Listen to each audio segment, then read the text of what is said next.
Hello, Frenzy Knots. Welcome to episode 40. Yeah. Did I do it right? 40. I can't believe it's episode 40. My goodness. What? Yeah. Do I do that every single time? Do I go, I can't believe it's episode blah, blah, blah. My goodness. I gotta change that up a little bit. Well, Pretty soon I'm gonna put my cardigan on and put my Keds on, and it's gonna be a whole thing. You should do that for every episode. Come in, change your shoes, put on a cardigan. Mr. Rogers, you could do the flipping off thing that he did in one episode. Right. No, what's really funny is that I actually do that. I come home from work, I have a little snack, and then I go change into my shirt, take my work clothes off, change into my shirt. I say good night to the family, and it's so silly. It's That's so hilarious. Mr. Rogers. I know. You sit there, you like throw one in the other hand, you move your shoes. I do. I go one slipper from here to here. Now that it's hot, it's one flip flop from here to here. Yeah. So now you got to wash your feet after wearing those sweaty ass flip flops, man. Yeah, that's gross. Yeah, that's true. Yep. It always grosses me out, especially when it's hot like this. I never wear them, so. Oh, what do you do instead? Let's talk about that. Talk about summer footwear, folks. I always wear my gym shoes and socks. So yeah. What's a gym shoe? Like a Nike? I'm sorry, that's the Chicago talk for you. It's what do you guys call them? Sneakers, We call them tennis shoes over here in California. We call them gym shoes. I'm sure Adam knows what I'm talking about. Yeah, gym shoes. Well, I'm not originally from Chicago, so. Oh no, okay. I'm a transplant. Oh yeah, from where? Washington State. Oh really? Oh okay. Yeah. Well, they have tennis shoes over there in Washington State. Yeah. This is true. I call my shoes Point Dread. That's what I call my shoes. What's gym shoes? That's funny. I just love it. What I immediately pictured was like Reebok pumps. No, it's something that we've always called them. So yeah. Yeah, I like it. I'm gonna start calling them that. Can I adopt it? You sure can. It's right. it's the Queen's English, so yeah, you should be able to talk like that. Everybody's been talking like that. All right. Well, I'm gonna do it then. Let's get into the chat. You can't say soda yet either. You got to start saying pop too. So. Oh, I already say pop. Good. Yeah. Good. I grew up saying pop. Yeah, good. I say sody pop if I'm feeling really old. Which I feel every day lately. So No. Guys can't be feeling old. I will say this: watching Muppets Mayhem, I'm laughing at some. It's a pretty good show, actually. I'm wearing the shirt now. Oh yeah, Dr. Pete's awesome. I love him. I love him. There's a moment, Bobby, where he breaks down in tears. Oh, yeah. It's one of the funniest. It's one of the funniest moments. But it's actually pretty good. But I think it's pretty good to me because I'm 46 years old. I honestly think that there's some stuff that's a lot of stuff in there that's there for us. Yeah. Which is pretty cool. And then there's a lot of stuff I don't understand. Musicians and stuff. I don't know who these people are. Right. Yeah. So, but that's the best. That's the dilemma. Dr. Teeth is the best. He is the best. He's my favorite Muppet. He's pretty great. We just watched the Muppet movie this weekend. The 79 original. Awesome. Yeah. That's the best movie. That's of all classic. the Muppets, that's the best movie. Yep. Yeah. It's a life philosophy making movie. Yep. You can establish a whole good life philosophy based on that movie. It's really awesome. Plus the music's so damn good. The music's so good. Music's incredible. They got 1 million guests, really, really cool guests that somebody our age, we know who they are, right? Yep. Yeah. Steve Martin in the restaurant. Right. I mean, come on. You got Mel Brooks. Yeah. Mel Brooks. Oh He's man, it's so good. Oh, that hurt the other day. I mentioned Mel Brooks in front of somebody, and they said, "Who is that?" You just Oh no. No blazing This saddle. is No space ball. Like, what are you doing here? Oh, that's the end. That's the beginning of the end times, right there. When Yeah. someone says, "Who's that?" Let's just end the Let's just end the episode now. good night. I'm gonna everybody. go ahead and just good night, everybody. It was yeah, good. everybody. We give Great up. show. Yep. It was a good talk. Thank you. Thank you. 5 minutes. So so guys, let's look. The chat's already like going crazy over here. Shall we look Yep. at what's going on over there? Sure. Oz, do you want to Definitely. work your magic? I will work my magic. So let's go down the chat. We've got JMax77, Danny Hey. Phillips, Cobweb, who has Hey. just made his start on YouTube recently. Cool. Got 2 Yes. videos up. Go check them out, please. They're really good. They're really good. Payne's Toy Samples in Hey. the house. Thanos Copter Hey. is here. Duchess of Darkness Hey. joining us after a wicked Wednesday yesterday. Go check out her channel. Leave a like and subscribe. Yep. Danny Phillips has joined us as Hey. well. And Eternian Ellipse, Sir Clifton himself in the house. Another great channel that's up and coming. Make sure you go check his Yeah. things out. I And think you bald guys just like to stick together. That's what it is. I didn't give a proper shout out to Payne's here as well. See He's another been one. doing toy therapy on Friday nights, inviting guests on, talking about everything we all love. Please go check him out as well. Also, I gotta give a shout out to Aaron from Payne's Toy Samples. Didn't he? So sometimes the private patron only frenzy chat really brings some exciting stuff. I mean, it's always good. It's always fun. But he showed this Parmesan garlic chicken thing he was making that looked friggin' amazing and made my day looking at that food. So Aaron, thank you for that. That was awesome. Well, that brings me to another thing here. So we've got a lot of channels and categories in the Discord server. And since it's mostly toy centric and into the nostalgia, Do we and want a stuff like food that, one? do we need a food category, folks? I don't think so. There's literally hundreds. You've created hundreds of chats in our Discord. I can't even keep up. If we do a food one, that's just another one that I will not be able to keep up with. To be honest, I only look at 2 of those. So out of the 100, I just look at the frenzied one. That's the only one. that's what I look What if at. That it's- and the vintage Masters stuff. What if it's Yeah. food like vintage Motu ice cream bars or There you go. like Ecto Cooler from Ghostbusters and stuff like that? See, you Yes. know what? Pac-Man ice cream. There you go. I'll make like a food category and we'll put things like that in there. There you But go. mostly we might have like the iconic foods of our youth kind of thing. That might be Done and done. Done and done. But honestly, I leave it up to the frenzied. You guys tell me, what do you guys want to see in there? As you guys update me and tell me what to add, I'll throw it in there. All right. Back to it. We've got Ronald Embry joining us here. Alf Inflict, Highly in Dread, one of our newest patron supporters. Good to have you, brother. Yes. And wonderful Dawn Roberts, also with her new channel, Dawning of a Decade. She had that first live stream. Definitely go check her out. Pop actor, also in the house.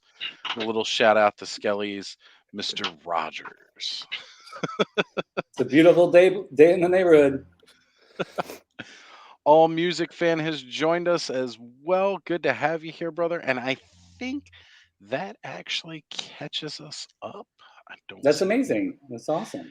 If I didn't catch you in the chat, I do apologize, everybody, but I went through as quickly as I could. Thank you. Well, we took a week off and everybody returned. I mean, this is awesome. Yeah. Absolutely. So we're really excited about, should we tell everybody why we decided to talk feature Point Dread tonight? So I had ordered Point Dread off of Amazon, and it said it was going to be delivered on May 15th. And I was really excited, and so we talked about it, and we set it up as a Point Dread episode. And then I got a notification that it's not showing up until June 15th. Hi, Nolan. And so we're doing it anyways. I feel like folks are already starting to get it. People are starting to review it. It's a good time to talk about it and talk about other stuff too. But man, that's why we're doing it. I don't know how that happened. I guess maybe they thought it was going to come out, and then they decided to send it over to people who have a lot of followers who review toys maybe first, and then give it to the rest of us. I don't know.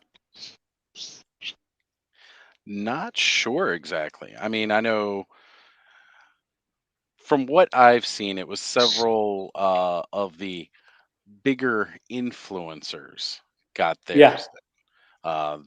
So I'm thinking they probably got theirs sent by Mattel, not so much Amazon or other avenues. I Yeah. wonder how we got to figure out a way to do that. Mattel, if you're watching, you can send stuff our way. That would be awesome. Adam's been doing this for a long time. Send stuff his way. Right? He's very established in the community. Just send things his way. Yeah. And Actually, you know what? They're probably better off sending it to you guys, just because I'm all I write about pretty much is stuff that was old and sold decades ago. So they're probably better off with you The good guys. stuff. The good stuff. that's the best stuff. That's our favorite stuff. But yeah, I like that they give those folks opportunities to advertise it first, I guess, because then it allows us to see it and see what we're getting into before we buy it. So, I mean, I've seen a couple of things reviewed, and I'm like, I guess I don't really need to get that. The idea of it was better than what it ended up being. So how have you guys been? How's this week been treating you all? I've been tired all week. Me too. I'm tired all week too. Yeah, it's been a long one. It certainly has. But, you know, always look forward to the countdown to Thursday and doing this with you guys, because it's one of the highlights of my week every week is sitting here, hanging out with you guys, hanging out with all the viewers, and just catching up. Yeah, for sure. Did you guys find anything interesting out there, either on eBay or buy it for yourself in the store, from the stores? Did you bring something home this week at all? Adam's nodding. I did. You know what? I forgot to put it within arm reach. So 1 second. Yeah, cool.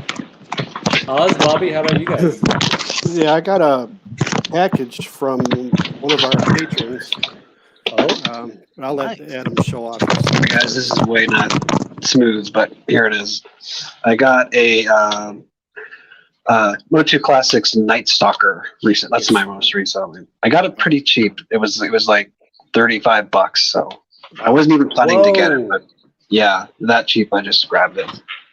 That's a really good price for something that beautiful. Look at that thing. Yeah, it's a nice looking horse for sure. I agree. Wow. Can't believe it. Wow, that is cheap. beautiful. I don't think I've ever seen. I've only seen the Classics Night Stalker in images. I've never seen it on video like this. Yeah, it's fully articulated neck. I love the little helmet they gave it. It makes it look like he's kind of, you know, a lot more wicked looking. Yeah, it separates him. Yeah, that's That is awesome. phenomenal. That's cool. That's beautiful. Now, so $35. Did you? I mean, you don't have to say where you got it from, but was it a eBay thing or? Yeah, it was just eBay thing, because I was what I actually got was a Hordak this guy was selling for really cheap, and I was like, I wonder if he's selling anything else really cheap. He got this horse for $35, so grab that too. Wow. Did you tell him you're Adam from Battleram blog, and he's like, "Oh, I'll give you a discount." No. Name drops for discounts. Yeah.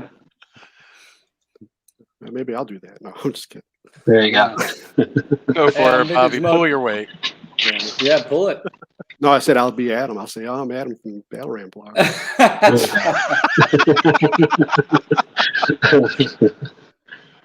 Oh man, that's cool. So Bobby, what did you get? Well, like I was saying, Cork, one of our patrons, did send me a package this week or last week. I got a speedy delivery going with your, you put me up there. But he sent me these prints. I don't know if you can see those. Yes. Roto prints. He sent me a bunch of them. These are my two favorites. Is that upside down? Yeah. Yeah. Those are That's gorgeous. so good. And it's real thick paper too. Like pretty stiff. But these are some fantastic prints. Yeah. I got a whole nother package. I won't show them off all now, but Right. He's such a great artist. yeah, I love the He's Morocco phenomenal. stuff. Yeah. Yeah. And then he also sent me, because I couldn't find this on Record Store Day, but I got the Ramones. Oh, Dreams. yes. Fantastic. Incredible. The New York mixes, it's got different songs on it. This was supposed to be the way the cover was supposed to look, but they changed it prior to it being released. But it's kind of cool to have the original cover on it too. Yeah, So, that's amazing. and what's neat about it, it comes with the original insert, kind of like the same.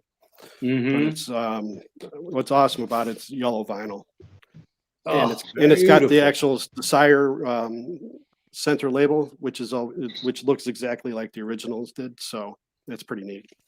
So That's beautiful. yeah. So thank you, Motu Origins Court. This was very nice of you to send it Now, all the way from Ireland too. Yeah, That's a great. package that You package can take me that off full screen size. now. Let's leave them on there. A package that size is not not that cheap to send from Ireland, so that's really cool. No, it was That's a really big, nice. Yeah, he also sent a bunch of a few Origins figures and stuff like that. So, but we'll talk about that with what we discussed prior Yeah, about what yeah. we're going to do with those. So, but I do Yeah. have prints for Skele and Oz to send you guys if you guys want them. The whole package just like that. I think there's 8 of them in each package. So. Yeah, that might be some fodder for a future giveaway. Yep, that'd be good. Yeah. Oz, did you pick up anything? No, not this week. Nope. No? I know. I'm normally one who has a little something every week, but Yeah. no, I didn't manage to get out this week, so haven't had anything to pick up. I do know that there is a whole bunch of stuff coming my way from a certain somebody, and I'll show those off when eventually I get them. I did ship a pile of loot though, so that'll be on its way when it gets here. Cool. That's awesome. I got Flog. If you watch my channel, I did a little video of Flog. Finally added Flog to the collection. He's back up here on display already. And got him for real. I got him for like 6 something, which was awesome. And he was in really good shape. The shop you got it from, I bought from them as well before. Yeah. Yeah. He's a great shop. Wheeljack's Lab. Oh yeah, I bought from there too. Yeah. He and there's a few of them on there that are always selling Motu stuff, and he's one of them, or they are one of them. I don't know if it's a he or she, but really great deal, and the figure came super immaculate. And then I was at like my whole thing lately has been looking for deals. Like a $35 Night Stalker is an amazing deal. You can't really pass that up. But I was hesitant to get her, but she was on sale. Masterverse Shadow Weaver for $15.95. Really? I mean, not bad. So I hope that means they're clearing some stuff out so we can start seeing some new stuff come in. Don't we say that all the time? Yeah. I know, it's like that's why I'm laughing. It's the Motu mantra, right? Yeah. So I mean, lately it's in the stores. We've got a lot of 2-bads, a lot of sorceresses and shadow weavers right now, and I've seen more and more of the New Adventures He-Man showing up in the stores, and then the Origin stuff, nothing, just stagnant. That's the same. Stagnant, same stuff. I don't know. There are a lot of waves that are just not showing up in stores. But for $15.95, I couldn't resist her. I'm a huge Shadow Weaver fan. She's I awesome. think she's the mastermind behind the Evil Horde. Actually, watching those She-Ra episodes, it's pretty apparent that Hordak is kind of a doofus, and Shadow Weaver's a badass. So, don't want to make anybody angry, but it's kind of true. Sorry. Go ahead, Adam. Go ahead. I was just going to say that particular figure is gorgeous. They really knocked that one out of the park. Yeah, I mean, you can see the green of her arms. You can pull back the cloth and you see the green of her arms. It's great. Her eyes are kind of I'm going to do an unboxing video later on, and maybe on the weekend, but her eyes are kind of gold as opposed to just yellow. And I never got the classics version, but I did get the Filmation style Super 7 Club Grayskull version. Yeah. And I like that a lot because she looks just like the Filmation. But they did a really good job of capturing the Filmation style here. Yeah, because I was going to bring up the Filmation version from Super 7. If you do buy one, be careful. Don't pull her out of the package from the waist, because I did that and she broke in half. Oh, yeah. really? Yeah, So I had to super glue her back together. Yeah. Yeah, she's super glued, the Super 7. I mean, it's like she's delicate. Super price 7, and they can't give you good stuff, you know. I know. It's really unfortunate. I've bought things from them that are fairly sturdy. It just seems like an inconsistency. Yeah, these figures are good. It's just that one Shadow Weaver, when I pulled her out from the middle, because I just grabbed her from the waist and pulled, and she just snapped in half. I was like, son of a bitch. Well, for instance, the type of plastic they use for Merman, I feel like you could throw them against the wall and nothing will happen to them. Yeah, that's what I said. Some of them are good. Some of them aren't. Yeah. Huh. But they're all beautiful. Speaking of the Super 7 Filmation figures, I saw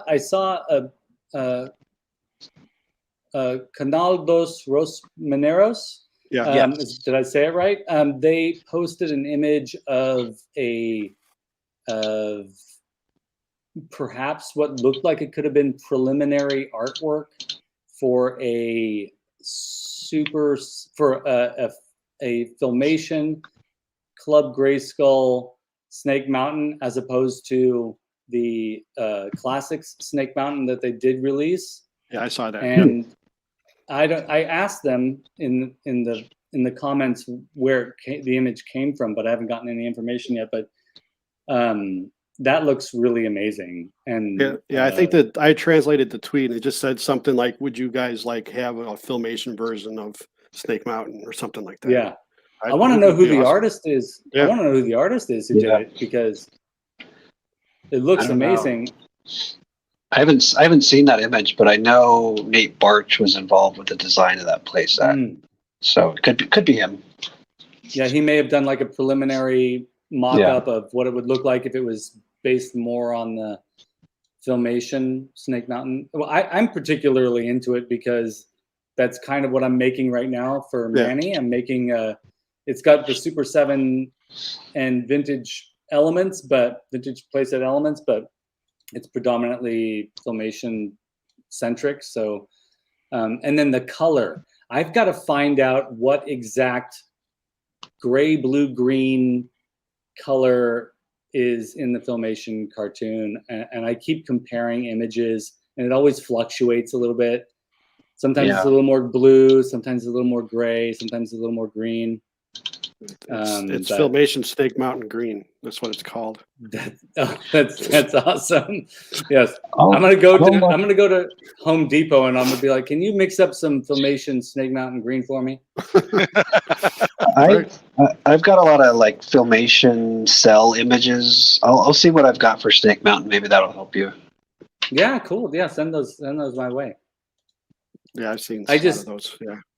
Yeah, I get sucked into those colors. Filmation background colors are the best. The best. Yes, they are. Yeah. Filmation's the best.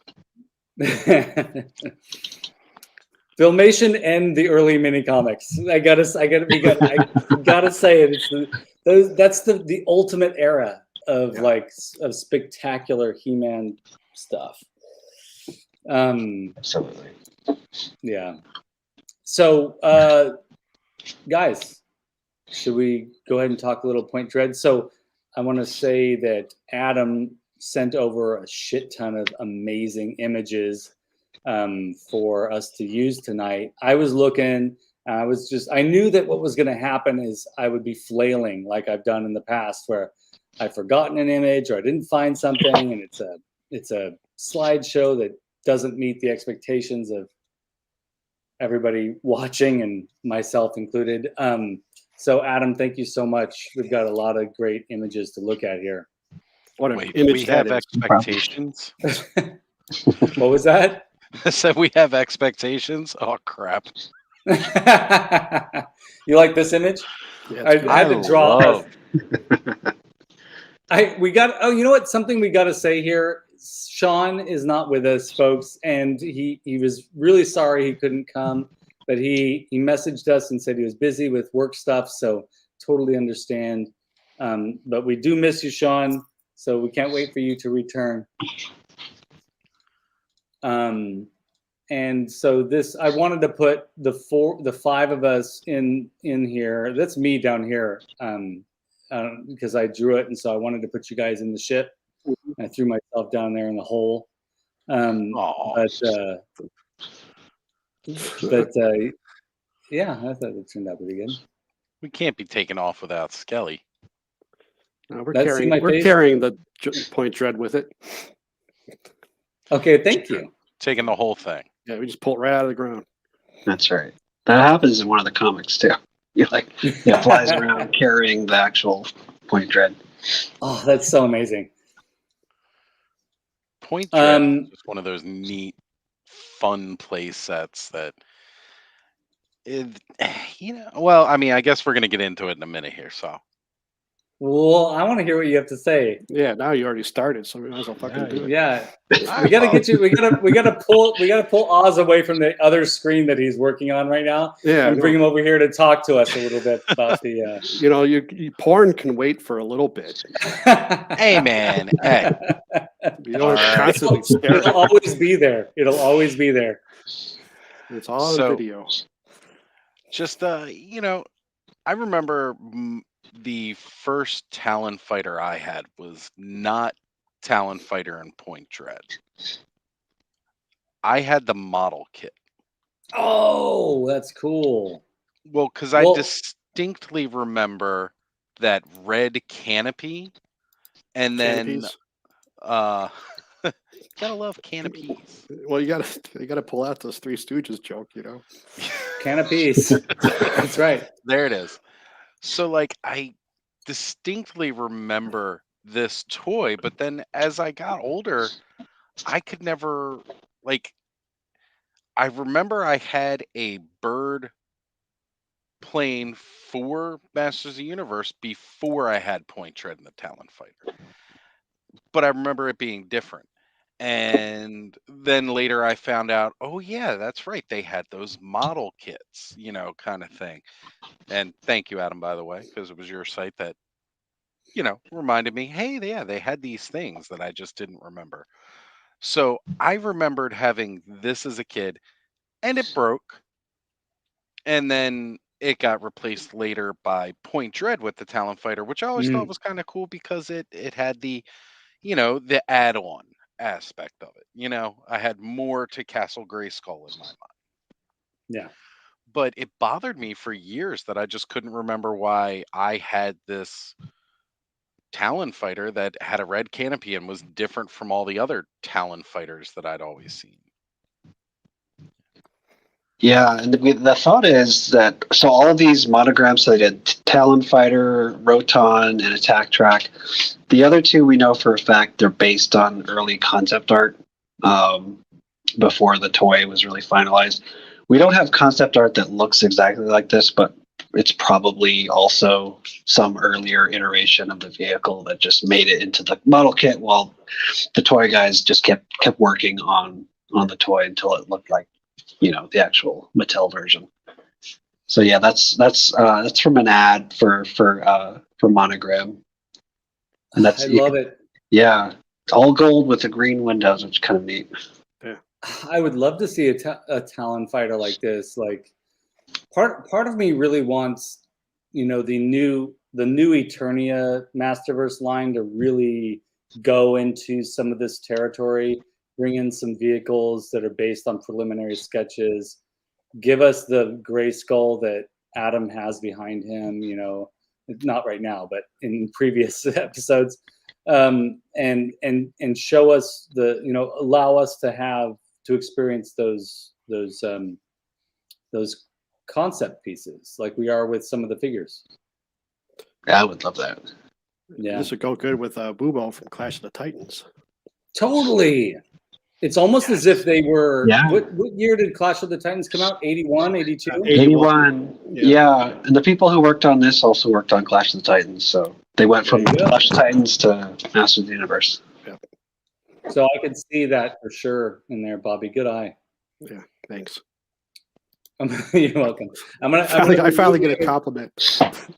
We compliment you all the time, buddy. Bullshit. No, I'm just kidding. Yeah, we do. Yeah. I'm going to compliment you right now again. I'm going to say I wish that I had your fast wit. No, you don't want it. I do. All right, wait. I'm going to go. Let's start from the beginning now. We're going to repeat some images, but I tried to put these kind of in order. I know this came later on, but I liked that it was information. So I popped this in there. Where does this illustration come from, Adam? So it's the Filmation series guide. It came out before the cartoon. It's just sort of a guide to all the different people and places within what was going to be the cartoon. And you can kind of see this early idea. Point Dread is actually the lair. It's like this extinct volcano. It's the lair of Skeletor. And that's where he steals treasure and he hoards it there in Point Dread. So before we had a really developed idea of what this actually was supposed to be, that it was kind of early Snake Mountain. I love that Point Dread started out as Skeletor territory, and even the Talon Fighter, like he's piloting the Talon Fighter every once in a while too, right? Yeah, so it's like that's true. I can't wait to throw my villains in the Talon Fighter and have them hang out at Point Dread. Why not? You can do it. Yeah. Do it. I love that this is the Beastman with the bell bottoms. I love the bell bottom Beastman. Yeah. I love You can tell it wasn't far removed from the 70s. It was still in people's minds. Totally. And funny, it still took us like another 20 years before we had Disco Skeletor. Yeah, right? Well after the death of Disco. Well after. So yeah, this is from the same source. They kind of treat it like the Attack track, like it's got a mind of its own, like it'll only let He-Man drive it. At least in the Filmation series guide. In other comics, Skeletor could take control of it, but in this one, it's just He-Man. He's perched in Castle Grayskull. I don't know if they mean that because it doesn't say anything about Point Dread. I don't think on this one, but it does say it's perched in Castle Grayskull. That looks like the top of Point Dread. So maybe I don't know. Maybe they just weren't calling the bottom piece. It was attached to Point Dread at that point, and the name just got transferred over later. The vehicle will go berserk and fly out of control with anyone but He-Man in its command module, as long as He-Man is not wearing any armor and he's shirtless. That's right. Right. No, nothing on top. He's got to take his armor off before he gets in. Otherwise, he won't fit. You're just too big.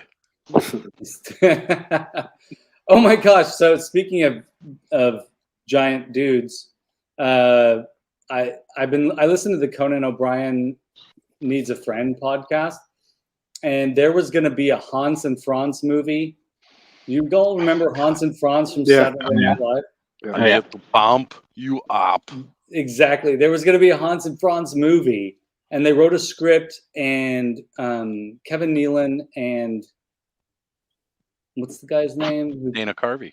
Dana Carvey and Robert Schmeigel, who's the voice of Triumph the Insult Comic Dog Mhm. on there, and Conan O'Brien all wrote the script, and they're on that podcast. They're currently going through the script and reading it. And I listened to the first episode this morning, and it's really funny. And I think it would be a good way for us to a movie like that would be a good way to bring He-Man into the mix. Why not? Sure. Why not? And the Big Jim space spy vehicle. This is obviously where Mattel probably got their initial idea, right? Yeah, I mean, one or the other. They both came out in '83, as far as I know. I know Okay. Talon Fighter did. I think this did as well. So it's a very similar shape. Cockpit opens. It's got that radar dish. It was a little different. It had a water squirting feature out the radar dish for some reason, but it also had a little handle in the back, so you could kind of hold the handle and fly it around. So very similar. That's so funny. What is that? What do you think the purpose of squirting water out of the radar dish is? I have no idea. I've got other pictures of the box. I should read it more closely if it's legible. But yeah, not a clue. That's amazing. It would look good on a shelf next to the Talon Fighter.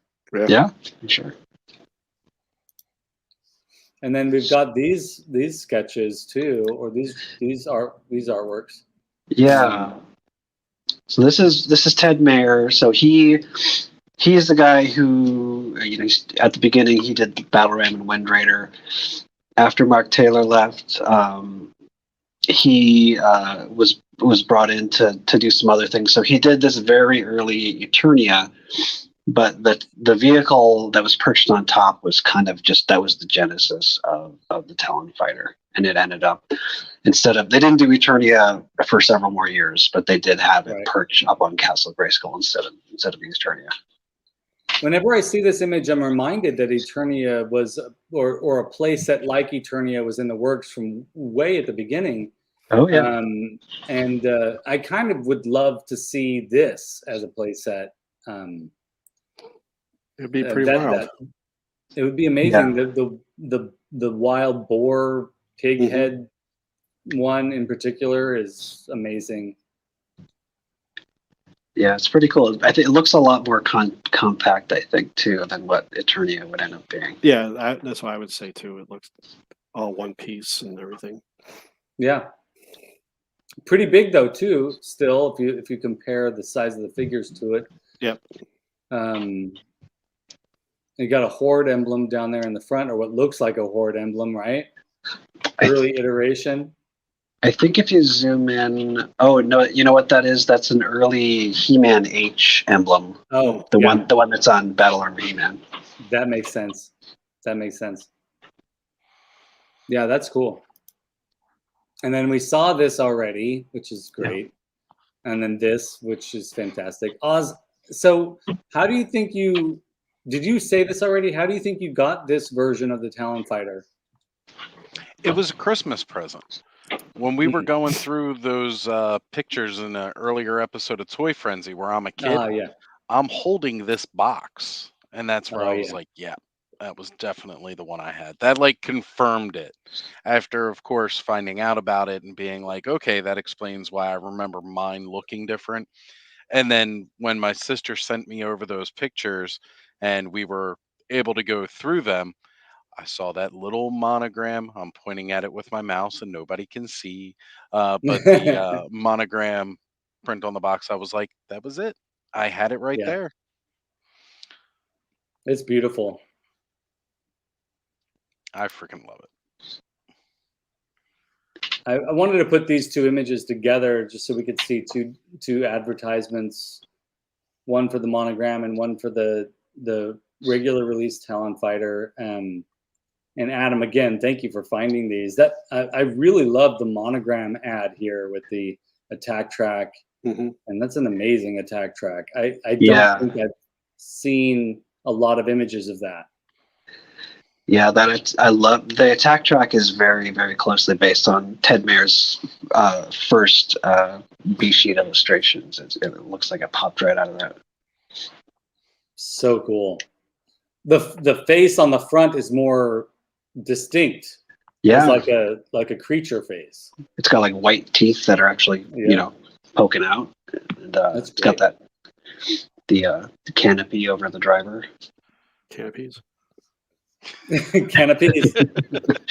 No, in case he gets hungry. The Canopies episode.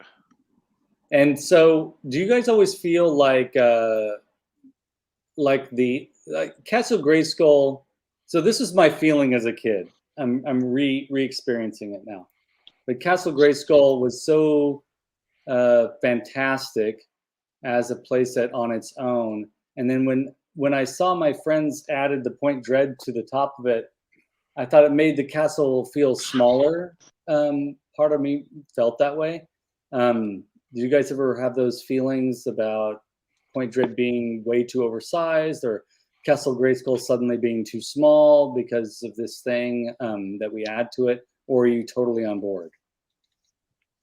Yeah, I really don't recall any of us having Point Dread and the Talon Fighter when I was a kid, so I don't have any experience with that at that time when it came out. Yeah, I didn't see it as a kid. I don't remember seeing it. I do sometimes, like I'm back and forth on it. Like sometimes it seems like okay, it's this kind of chunky fat vehicle on top of Castle Grayskull. It does make it look a little small sometimes. It looks cool though, so I don't know. On mine, usually I don't have it on mine, but every couple of years I'll just I'm gonna put it on Castle Grayskull for a while. Yeah. Well, so I felt that way as a kid, and now as an adult, I just kind of love the way it looks, perched on top of there, and really how it can add to the number of windows on the castle and add some height to it. So yeah, that spaceship. The Talon Fighter needs to be huge in order to fit figures in there, so it makes sense. Yep. Mark Taylor, his idea was to have other play sets that would expand on Castle Grayskull. Like there'd be like a kind of a water play set that could for like mer people, and maybe like a mountain play set. So they'd sort of work together somehow, which never happened. But I guess this is it did that. It realized that vision in a small way, I guess. Well, I feel like some of the early designs that some of us spotted when they released the imagery for the Origins Eternia included design elements that could potentially link Grayskull and Snake Mountain to the corresponding parts of the Eternia playset. Yeah. I feel like that's sort of an homage to Mark Taylor's idea. And boy, that would be amazing, right? I mean, to be able to connect all these pieces together. But where do you connect them to? Like, what parts do you take off in order to create the connection? Right. So, and I think if the joints are on the same side, I mean, the Origins Grayskull you can't take apart because it has a big metal thing in there. But the vintage one, you could take it apart, and so you could potentially attach, Snake Mountain to Grayskull if you wanted to. Although I'm not sure if they line up, but you could. You could try it out. So I wonder if they're going to plan something like that. Now I want to try it. So, real quick, this is a little bit off topic, but Danny Phillips just sent me a message. He was mentioning, unfortunately, I can't bring it up on Instagram on the computer is weird because it doesn't show all his pictures and stuff. But he said that Snake Mountain design that we were discussing earlier is actually by his friend Stuart Taylor Cameron. And he Oh, was okay. the one that made that design for the Eternos Palace and Oh, others Lost Waves and unreleased figures in Motu and Princess Power. very cool. Oh, cool. That's awesome. Yeah, so he did all those mock-ups. Yeah. That's cool. He does a great job of this. Well, Yeah. I also just asked to put us in touch with him so that way maybe we can have him as a future guest. We definitely need to have that person on as a Yeah. guest. Definitely. Cool. And the next image, I love this one. So Right. I immediately thought, like, if I were to ever take the Bobby route with tattoos, this is one that I would want. Should be This cool. always jumped out to me as if like Skeletor were drawn in the style of Thundar the Barbarian. Yeah. Totally. A little bit, yeah. So this is from the 85 UK Master of the Universe annual. And this is, again, it's just basically taking that Filmation series guide and just using that as the basis. So Skeletor, this is Skeletor's lair again. It's a hollowed out volcano in the middle of the ocean, and that's Point Dread. In seeing these images again, I want to make this.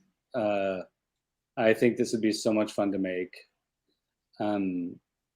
I'm not so good with mechanical elements, so if I were to ever happen upon an affordable Talon fighter from Classics, which we're going to look at in a little bit, then I would love to like make a Point Dread that is an island, that is a volcano, and have it fit that giant Talon fighter.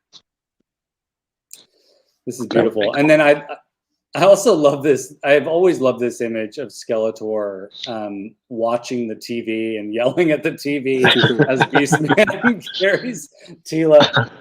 I love this. I love this image. It's like he's saying, "You're not carrying her right." Right. You incompetent fool. Yeah, exactly. You boob. Fantastic. Yeah, exactly. Who said that? Who said that? This one? Yes, Night One. Also, welcome, Night One. Skeletor wants you for the Evil Warriors. That's right. Very cool. And this is great too. Look at how happy He-Man is in this image. Yeah, that's a great one, and that's just the monogram model kit showing up again in a story. So cool. But it's got like the toy colors, right? So it's got the blue canopy instead of red. Right. Canopies. Blue canopies. Don't leave home without them. This is all Bobby's gonna say tonight. I know, that's all I got. That's all he's got tonight. Yep. All right, so I love this image. Look, I just love how happy He-Man is. He's like, "Hey, Tila, look, here I am." At least he's wearing something this time. Yeah, he put his armor on. And this, I'm in love with this. Yes. One of the greatest images of all time, in my opinion. We've got Point Dread over there looking like a genuine mountain. I love the added waterfall there, too. I love that Tila's going to run over Evil Lynn with the attack track. Yeah. And Tila's kind of smiling, too, if you see that, if you look closely. And then Zodek's getting his ass shot. and Merman is just like, "Hey, guys, over here. I can't Come on swim. in, the water's fine." He's screaming he can't swim. I love this image. I love it. Is this the same artist that I'm bad at this? So is this the same artist that's in those prints that Cork sent, Bobby? No, I think this is what's his name? It's R.L. Allen. Oh, okay, yeah. He did a lot of like puzzle art and poster Hmm. or like big golden coloring book covers and things like that. So cool. I could stare at this for hours. It's a good one. Well, because the longer you stare at it, just the more you see. Mhm. Yeah, there's all that. Skeletor does not. He needs lessons in sword fighting. He does not know what to do with his body right now. He's just like, don't hit me. I mean, I think most people, if they were having an axe swinging at their head, would probably have a similar look. Like, Well, I'm That's- assuming that's- He-Man bumped him in the head with the shield first, and Yeah. then he kind of like Yeah. moved back, knocking them down so kind of that, like attacked him, and then went to go swing. and Man-at-Arms is going to run him over. So Right. And Orko's just messing with Faker. Like, Yeah. come on, dummy. Yeah, this is gorgeous. So one of the big challenges in my life as I'm older and I'm looking back on these things is to figure out why this weirdness appeals to me so much. Beyond just saying, "Oh, I grew up with it." Like, it appealed to me as a kid immediately. There was no thinking about it. Yeah, same here. So why? Like, it's really, these are really It's colorful, and the all the characters are different, Mhm. and it's just they're just awesome created characters. You just love them. Yeah. every corner of this is an opportunity for imaginative work. Yes. Like, sorry, Adam, were you going to say something? I think I spoke over you, or did I speak over Oz? Yeah, no, I'm just gonna. I mean, like Bobby said, it's really colorful. There's all these influences from everywhere. There's the sci-fi. There's these classic, movie monsters and medieval stuff and barbarian stuff and robots and every cool everything that as a kid you're gonna say, oh, that's cool, that's awesome. And they just kind of put it all in a blender. Yeah. And it's got a lot of action to it. I mean, if you just look at that image, it's full of action, even though it's a still picture. right. The use of, I think the use of color is the best way I could describe it in Masters of the Universe is Yes. fearless. Just like straight up craziness. Like, we're not afraid to make a cat purple, and another version of He-Man blue with orange hair. Like, Right. that fearlessness is insane to me, and Yeah. I absolutely cannot get enough of it to this day. It's just that's why it lasts for me. It had variety compared to other toy lines, as Highly and Dread says. Yeah. Yeah. Giraffe had the, or rather, Bobby, you say it. It's a giraffe. All right. Yeah, there you go. He was asking what year this came out. I could figure it out for sure. I'm gonna at 83 at the earliest, probably like late 83. You can see you've got Orko and Sorceress. Yeah. Doesn't have those would be available in the 83 cartoon. There's none of the 84 toys though, so Right. late 83, early 84. That's what I would say. Yeah, Cobweb, I want it on my wall too, man. Absolutely. I want this on my wall. So let's go to the next image. This is another fantastic one. Again, Faker just like trying to figure out what to do with his body. But this is so good. He-Man just looks fabulous in this this image. His hair is really, he used a lot of conditioner on this day. Yeah. But yeah, I love it. And Point Dread up there on the mountaintop, so good. And Tila looks great as always. It's just good, fantastic.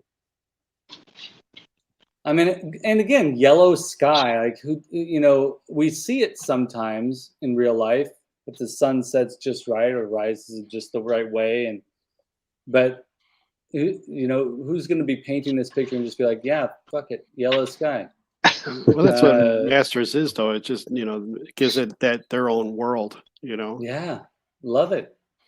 It's just every once in a while I just have these moments where I'm just like perplexed and astounded and reminded of how beautiful all the design choices are in this line. And Plus the yellow consistently- the yellow gold is giving it more of a heroic image Yeah. compared to the, they're showing you that these guys are winning in this one compared to the bad guys. You've got a good combination of colors here showing Yes. the potential for danger and the potential for Yep. peace. Right. Yeah, it's so smart. It's so smart. So Pop Actor he's got a green bodysuit, but it's because they're just using the same parts. It's extremely form fitting. It could easily look like skin. I saw somebody, I don't remember who posted this on Instagram today, but somebody had done a custom of Tila in a green suit, just like Man-at-Arms, and did the coloration of her armor to be similar to Man-at-Arms too. And it made a lot of sense to see them sharing the same kind of Eternian armor. Yeah.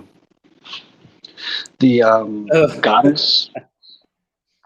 I'm just gonna say goddess, like the green goddess from the first mini comic. Yep. Her original design, that was also supposed to be a bodysuit. She had like a normal face, and then she was green from the neck down. That's interesting. I did not know that. That's cool. Yeah. And then, of course, the fabulous mini comics. Yep. The PowerPoint Dread. I love this. Look at Skeletor just owning that pilot seat right there, Mm-hmm. blowing That's shit cool. up. Yeah. This one has so much energy. It's dive bombing those guys, and they're just kind of flying through the air. Yeah, it's crazy.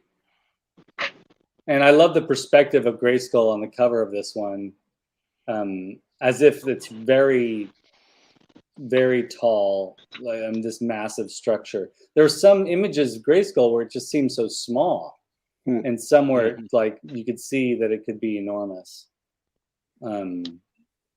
But yeah, this is fantastic. Real danger in some of these mini comics.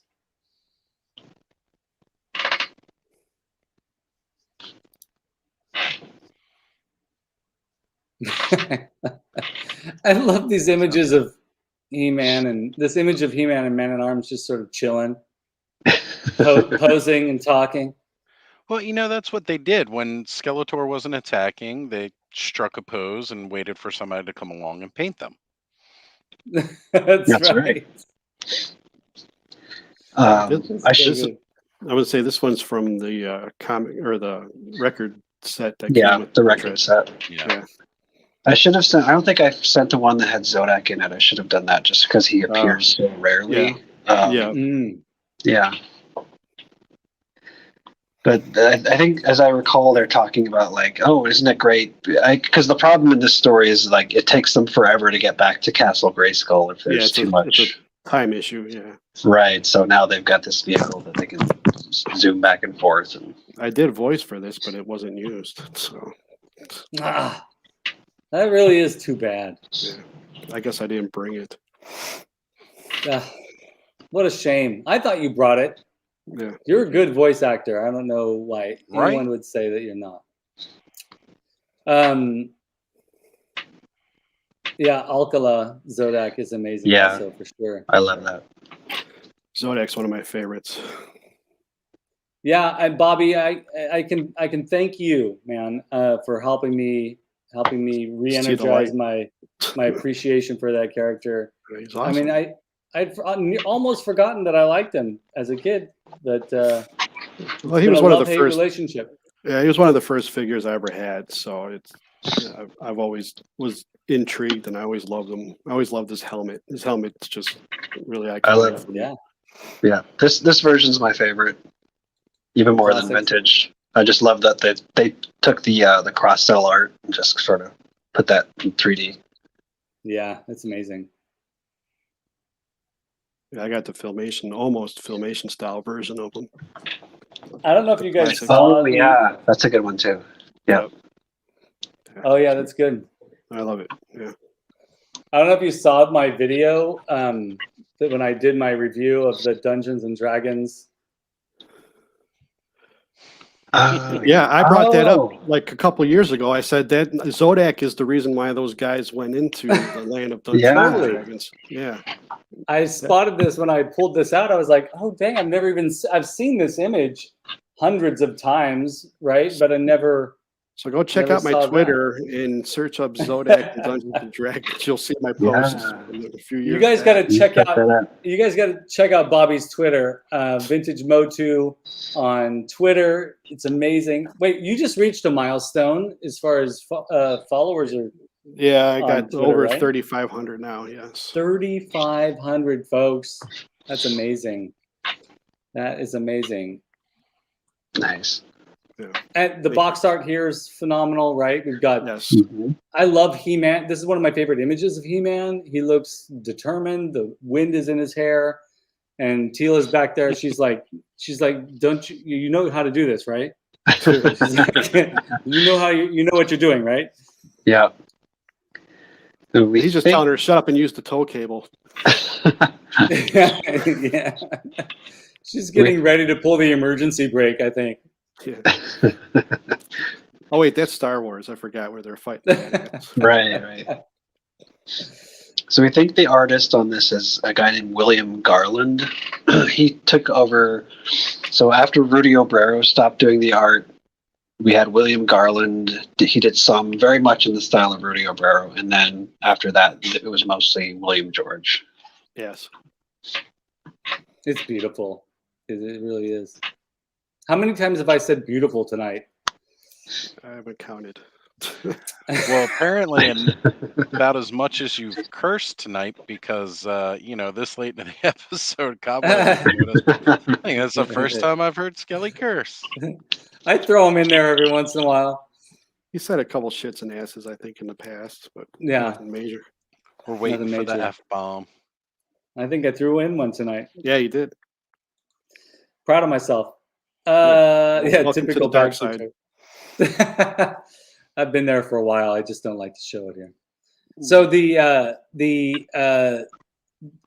I personally love the line art on the backs of these boxes. I love that they maintained it in classics. I love that occasionally we'll get a throwback to it in Origins. But I love this. There's something magical about just the simple red lines on a white background, black letters. It's just beautiful. Again, beautiful. I didn't have this, but if you had the Castle Grayskull, like the second edition box when you were a kid, it had like the full, like the 8-pack plus like some of the 83 figures. I would stare at that all the time and think about, okay, I'm going to get this guy and this guy and this guy. Yeah. So good.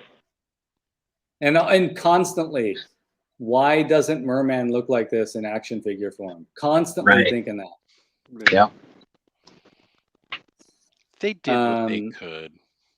They did what they could. And I love the vintage Merman action figure look. I am glad that eventually we were able to get a version of Merman that looks like the cross-sell art. So, and here's that beautiful book and record. Yeah. So good. Yeah, I was gonna bring mine out, but I forgot to do that. I didn't know if you had a photo of it or not, but you do. Oh, cool. Do you have it at home? Yeah, I got it here. Yeah. Nice. Yep. I've been wanting to get one of these. I've been wanting to look for one of these. It's pretty affordable. Oh, this is the other tattoo option, by the way, that I was considering. Skeletal. Yeah.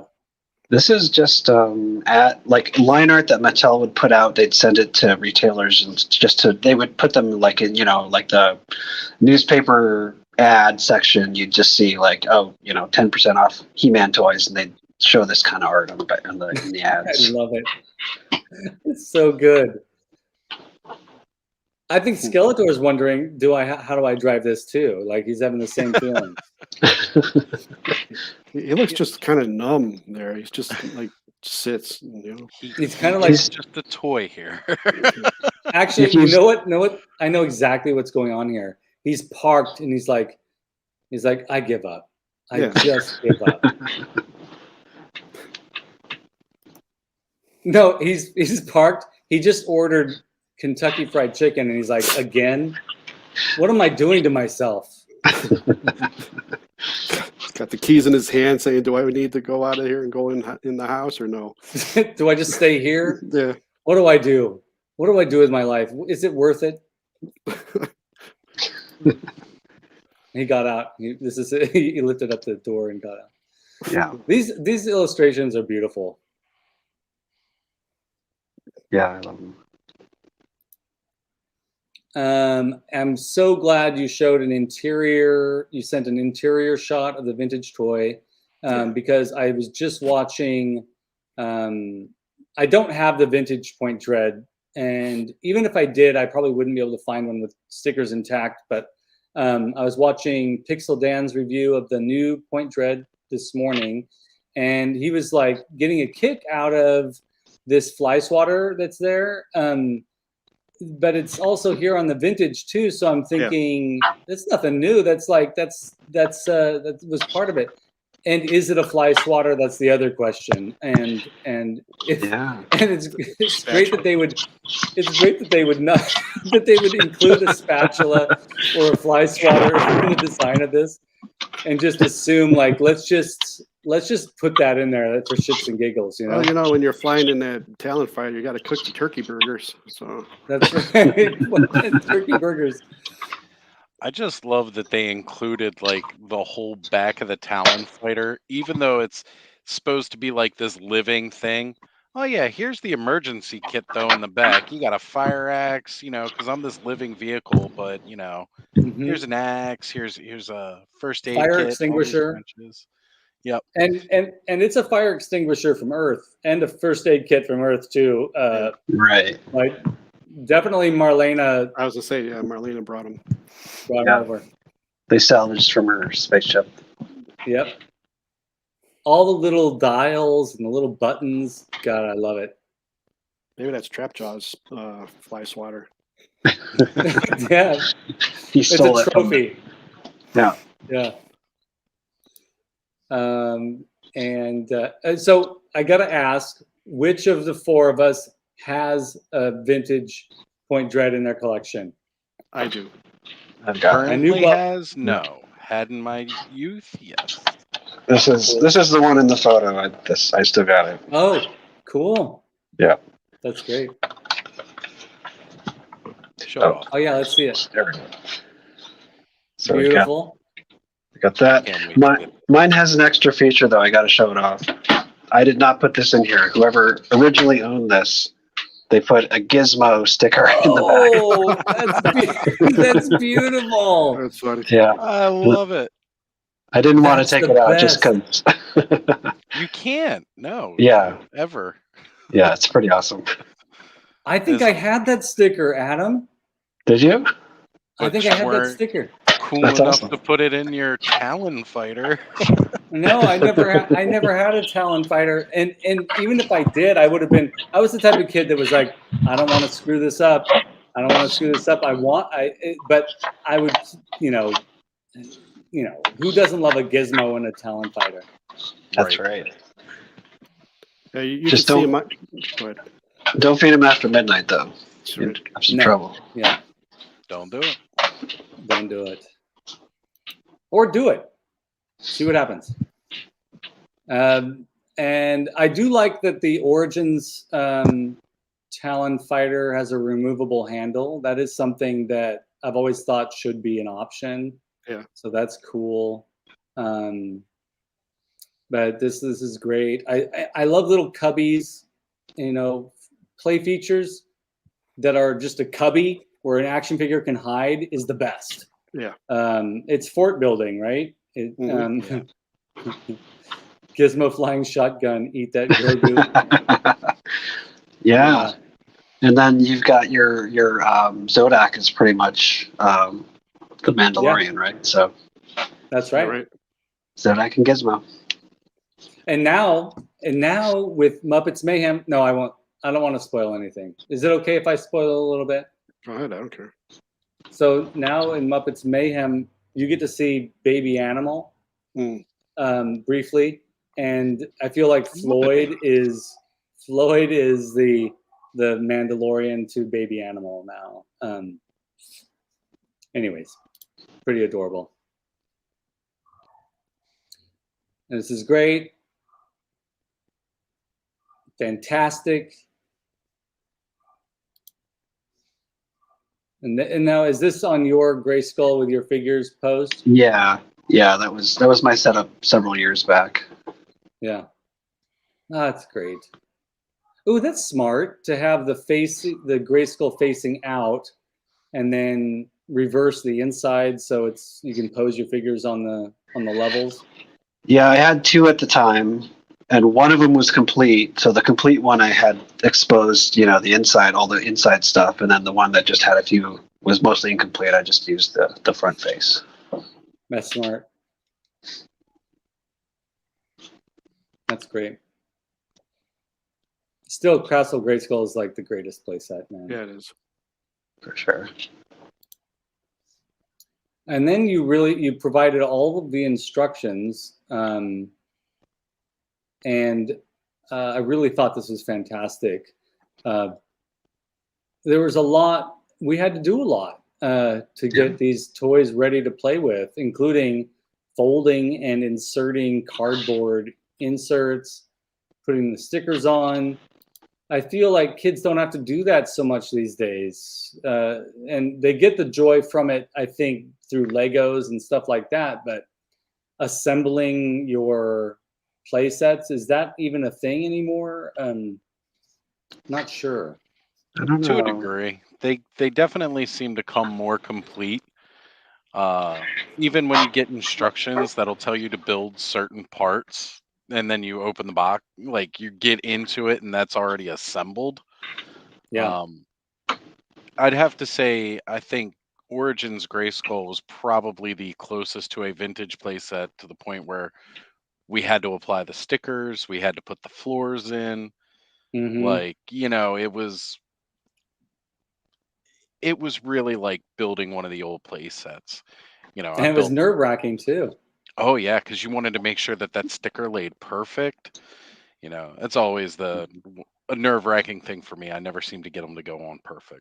Yep.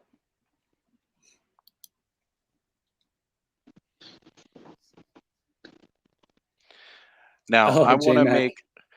Oh, yeah, we can bring up his comment here. Yeah. No, Prince Adam figure is great. I love that velvet vest and the painted on white shirt underneath there. He's a great figure.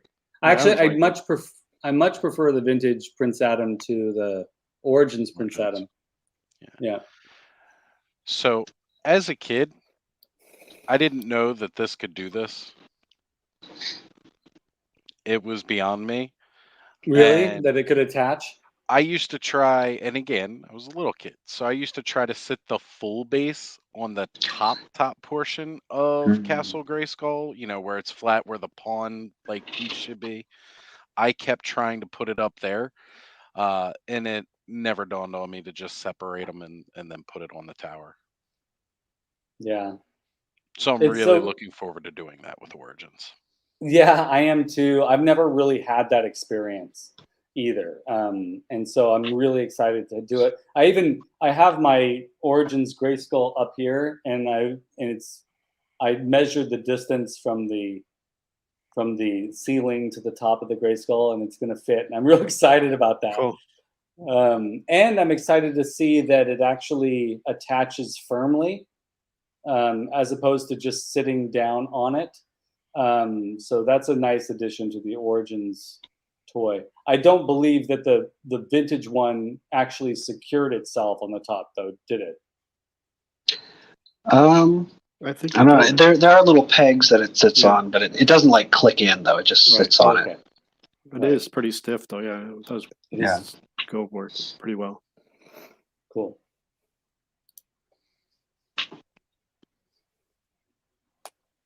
I'm just I'm loving looking at these images.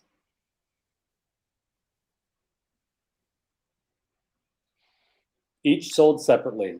That's right. It's always has to be there. Always. Oh, and then the Filmation point dread too. How perfect These images. I know. Isn't that a beautiful image?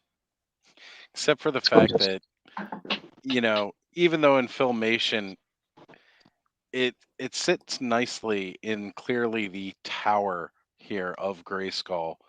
And as we said before, like the Talon Fighter certainly makes Grayskull look small because it's so bulky sitting on top of the tower. Here it's just sitting right there Yeah. Well, in It's the a actual teeny tiny little ramparts. thing. well, we Yeah. know that Filmation is all different scope Oh and yeah. scales. Yeah. Compare. I mean, look at Snake Mhm. Mountain compared to the toy. So, Oh yeah. you know, This is beautiful too. I mean, come on. It didn't show up very much in the cartoon. no, not much at all. No. I think the attack track and the sky sleds were probably the most prominent vehicles Mhm. Yeah. used in And Wind addition. Raider. Wind Raider, yeah. Yeah, Wind Raider was pretty prominent. If When- they do come out with an Origins collector here, I would give that one. Oh yeah. That's an awesome vehicle. And it'd be Who great didn't- if it could attach to Snake Mountain a la Point Dread somehow. Just saying. Yeah, that would be amazing.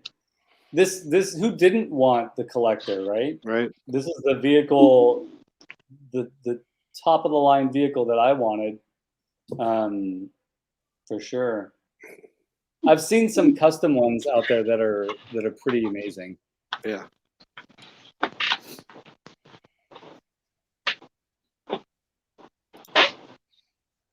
And then the massive classics version 2 is gorgeous. Yeah, Look at that's a how- beautiful one. But I felt like that one was too big. Like it even dwarfed the classics Castle Grayskull. It just like to a kind of an almost ridiculous degree. Well, look at how small the figure is in there. Yeah. Like barely being able to peek over the Looks like over a the kid. hood, you know. It's Yeah. like a kid. But it's beautiful though. It's a really nice piece. Yeah. Yeah, it's amazing.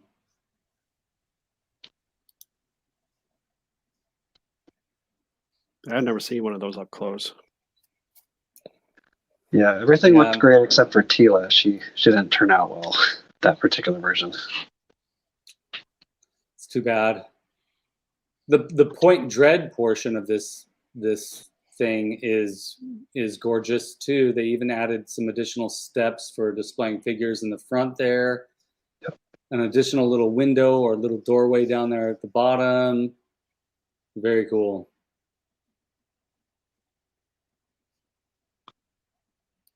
I just like the fact that, they tried to continue with the Classics did such an amazing job of trying to live up to the vintage toys and really expanding on it too, giving everybody that little bit extra that a lot of us kind of wanted from back then, even if we didn't exactly realize it.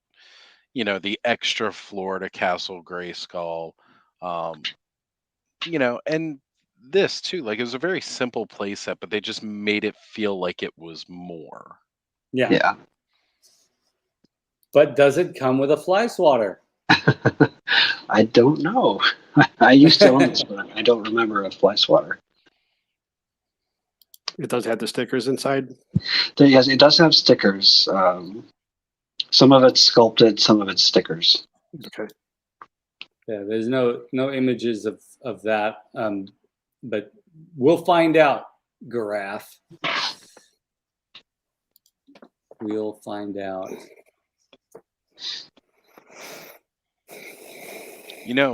Sir Clifton, if you can, go take a look at your Talon Fighter and let us know if the fly swatter is still there, please. Oh yeah, Yeah. perfect. The box art on, I saw one of these in a store here in town not too long ago, in the box like this on the shelf, unopened, and it was really great, tempting just because of this. Okay. Yep. Yeah. The Mega one does not come with the fly swatter. The Mega Constructs. Yeah. Yep. But it does have blasters that shoot. That's true. That's true. Sorry, any other thoughts about classics Point Dread before we move on to CGI real quick? Again, I don't, because I don't know too much about it. So just the homage to everything that was the original from this, to the plain looking cross cell arts, nothing fancy. Yeah. The line work with the red and the white is great. They did a really great job. Yeah. We have beautiful. the answer. Oh, it does have the All fly swatter. right. Well, it's not only Nice. got the fly swatter, Thank it's you. got the fly swagger. That's right. Hashtag fly swagger. Yes. Sir Clifton, you are Hopefully a I gem, spelled it sir. right. Yep. And then, you know, this is my least favorite Talon Fighter.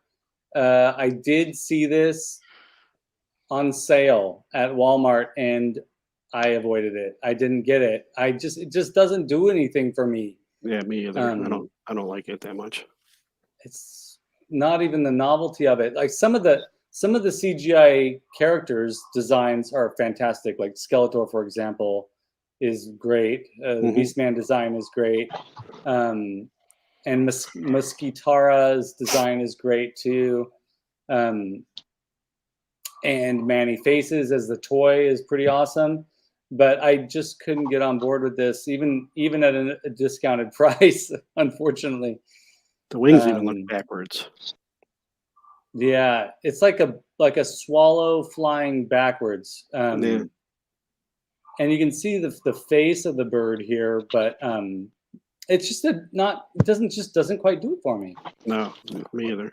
The other thing that it missed the mark on, and mind you, it's fun. It's for kids, and Yeah. it probably ticks off a lot of the boxes for the kids. But you can't even fit the figures inside. Like the only one that fits in is like the Prince Adam toy. Really? That's it. Oh, Stuff That's a don't shame. really? fit. That's too bad. Maybe even Ram Mam Her would head's fit too in big. there, perhaps. Or her head's too big? Oh Yep. no. I've seen Wow. it. Her head's too big. The Hmm. only one that truly fits in there well is Prince Adam. That kind of sucks. Yeah, Yeah. that's awful. You'd think they would have looked into that, you know, especially with as big and bulky as some of those are. Again, like, you know, the Man at Arms, he's got that huge pauldron on his Yeah. arm on this side. He-Man's just huge going from, you know, shoulder to shoulder. Same thing with Skeletor. And even the Sorceress, like, you know, because of the way she's made, she's bulky. And, like, none of them really fit. But Prince Adam fits okay. All Music Fan 88 is asking, do Origin Origins figures fit in there? Well, probably not, right? If the only one that fits in there is Prince Adam. Yeah, the CGI probably no. Well, they're a little less wide across the top. Plus, they have that more articulation, so you can bend them. I imagine they might be a little bit easier. But I mean, this thing's basically designed to just have the figure lay inside there. Yeah, which doesn't make sense really. But I remember certain, like not like the Millennium Falcon. It was difficult to get figures to sit in there in the cockpit, and I guess toys just sometimes it works and sometimes it doesn't work. Same thing with the X-Wing fighter too. They're kind of like Luke was always kind of like that. But yeah, this one just doesn't quite do it for me. Mike Fee showed up here tonight, and did we say hi to Pop Actor? Did Pop Actor show up? Yeah, he was a while here earlier back? enough. I called him Yep. out. But we Okay, did have cool. quite a few other people that popped in that I hadn't really given the chance to shout out. I was, of course, flashing the names as we went. You know, Yeah. My buddy's Customs showed up. Nolan was here. Toy Connections was in the house. You know, we've also had, of course, now Mike Fee, Black Phoenix has shown up. You know, Welcome everybody. definitely got a full house tonight. Yeah, it's great. and then we'll get into, now we're going to talk about Origins, and I personally love the box art for the Origins Point Dread and Talon Fighter. It's one of the things it is awesome. Yeah, one of the things I'm really looking forward to looking at closely when I get it is that box art. Another reason why I'm excited about the announcement that they're doing an Origins and Masterverse art book. Just so I can see, just so I can look at this artwork in book form and just stare at it without feeling like I have to get the box out of the closet or something. But yeah, it'd be interesting to see what that book's actually going to have in there, and how it's going to be laid out, and how they're going to lay it out. Yeah, I'm hoping like that there's a big spread for some of these. Some of these designs where you can just really get in close to the details. Yeah. What was that last one? I was just bringing it up. Pop Actor mentions, he goes, "He didn't even notice I was here, but he's read my questions." Oh. You gotta leave it on the old man brain. Yeah, I'm sorry, man. Didn't do it on purpose. Not Good to have you here. Yeah, here's another great image. I love that they included Lords of Power designs for the figures there. Yeah, they did a lot of the mini comic stuff. Yep. Yeah. Figures. Grayskull too. Yeah. Which they didn't actually release as a toy, but they keep putting that castle in the background of things. Yeah. It's so hard to read this stuff sometimes because we've seen Too Bad like 1,000 times in the artwork, and then we've got this, the amazing Grayskull. So I feel like they're teasing us sometimes, and sometimes they're actually giving us clues. Sometimes it's hard to know. Yeah, eventually I think everything will come out that they're showing. Yep. Mike Fee, Amazon delayed mine as well, but they actually gave me a date. They said June 15th. It went from May 15th to June 15th. So I don't know if that's something that might help. Hopefully it's real. Hopefully it's true. And this is gorgeous, man. That is so cool. It is. Look at those clouds. I just could get lost in those clouds alone. Yeah. Yeah. Axel's great. So good. Very dark. He's able to accomplish a depth to the space, to the outer space aspect in the background, and a kind of almost like claustrophobic action in the foreground, which is a really hard thing to accomplish in visual art, So yeah, it's amazing. 2 Talon Fighters. 2 Talon Fighters, 3 Rotons.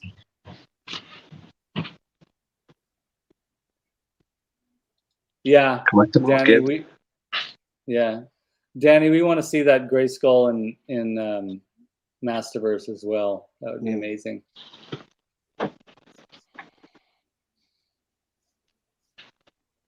Oh, you know what, Thanos? That would be great. It would be really great to get a single release. That might piss some people off, though. Yeah, if they released all of them. I'm still hoping for a Man-at-Arms version. Yeah, but they could modify the colors for him and just like give him black boots, black trunks, slightly different green. Yeah. Yep. I would pick him up for sure. Yeah. That's Skeletor too.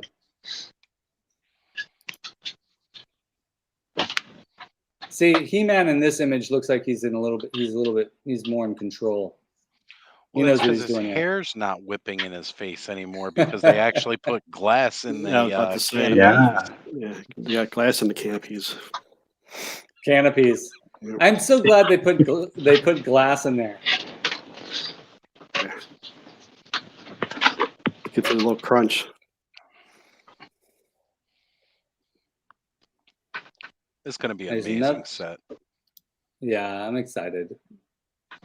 we'll do another episode when I get it. And Yeah. are you guys? Did any of you guys order it? I have not. I did the pre-order from Deep Discount, so hopefully whenever that shows up. Maybe you'll get it before any of us. We'll see. I do like that they added this gun thing too. Yep. It's a nice That little is addition. a really cool feature, and I like that you can put it in different areas. Yeah. Yeah, you can place it on the where it's shown there, or on remove the perch, and you can put it there, or you can remove the piece on the top there, the radar, and put it up there as well. Yeah, I think that's one of the coolest things for it. And even as a kid, I always thought it would be neat to use the radar dish on top of Point Dread to kind of make like a communications tower for Yeah. Castle Grayskull. And now I can actually kind of realize that. So that's pretty neat. And then you have the option of, again, putting the turret part onto the base, so the base itself doesn't just kind of become this useless piece of rocks. You know.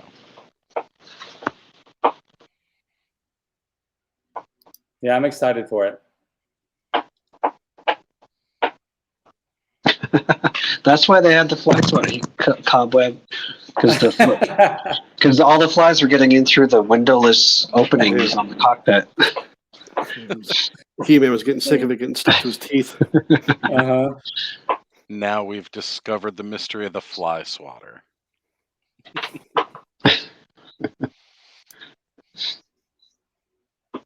The only thing I didn't like as much is where they put that, the black paint on Point Dread, which is good, but the way they put it, that's on the bottom line when you put it on Grayskull, so it looks like there's like a black dividing line. Yes. On it. Yeah, I'm not a fan of that either. Maybe if you put it on your Grayskull and then you do some touch-up paint along that lip there to kind of make it look like maybe some erosion or some wear lines. Sure. Weathering on the rocks, But you shouldn't have to do that. Yeah, I agree. It should blend, it should match naturally, but yeah. And the vintage Grayskull had that dark paint sort of up and down a bit, so that made more sense on the Point Dread. Right. Yeah, the new Castle Grayskull doesn't have, the only black it has is in the eyes and in the nose a little bit. It's not sprayed randomly.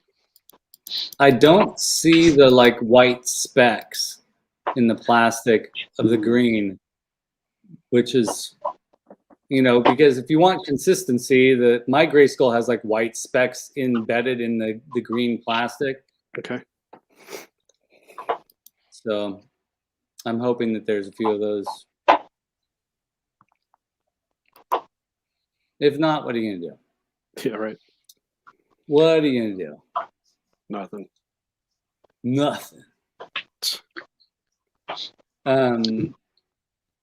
Any ideas on where that gray blaster is inspired from? Yeah, the one that goes on top. And actually, we kind of showed that a little bit earlier in the episode. Skelly, if you go back to that early slide with that concept kind of Eternia, it looked like it was on there. I think that was more of a fin, like a rudder with some elevators on the back. No, not Unless so it's much supposed to be that. Not that one.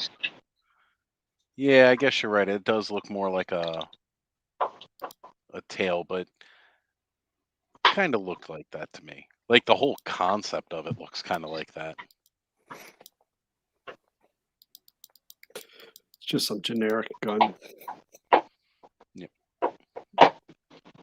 There's probably some deep, reference to something.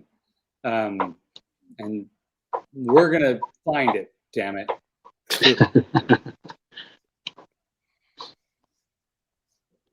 Maybe they give us the red hooded town fighter with a perch that does match Grayskull.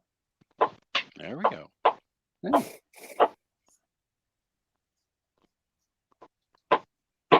So that's it for the slides. Okay. Is this something that, like Bobby, you've already talked about it. You have your vintage one. Yes, I do. You're probably not going to get the Origins one, Nope. but is this something that if you saw it on the shelf, you'd be tempted to get? All depends on my frame of mind at the time, but at this moment, no. I'm just not into getting anything new right now. So Yeah. yeah, it doesn't. I'm glad it's there for everybody that doesn't have one, even though you should still go out and get a vintage one instead. But that's my opinion.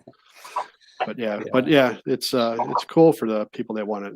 It's they made it real good. I like the way it looks and all that stuff, and the art on the box is fantastic. So yeah, it's really good. I like it. Yeah. What's cool though is like you were saying earlier that you can remove that handle too.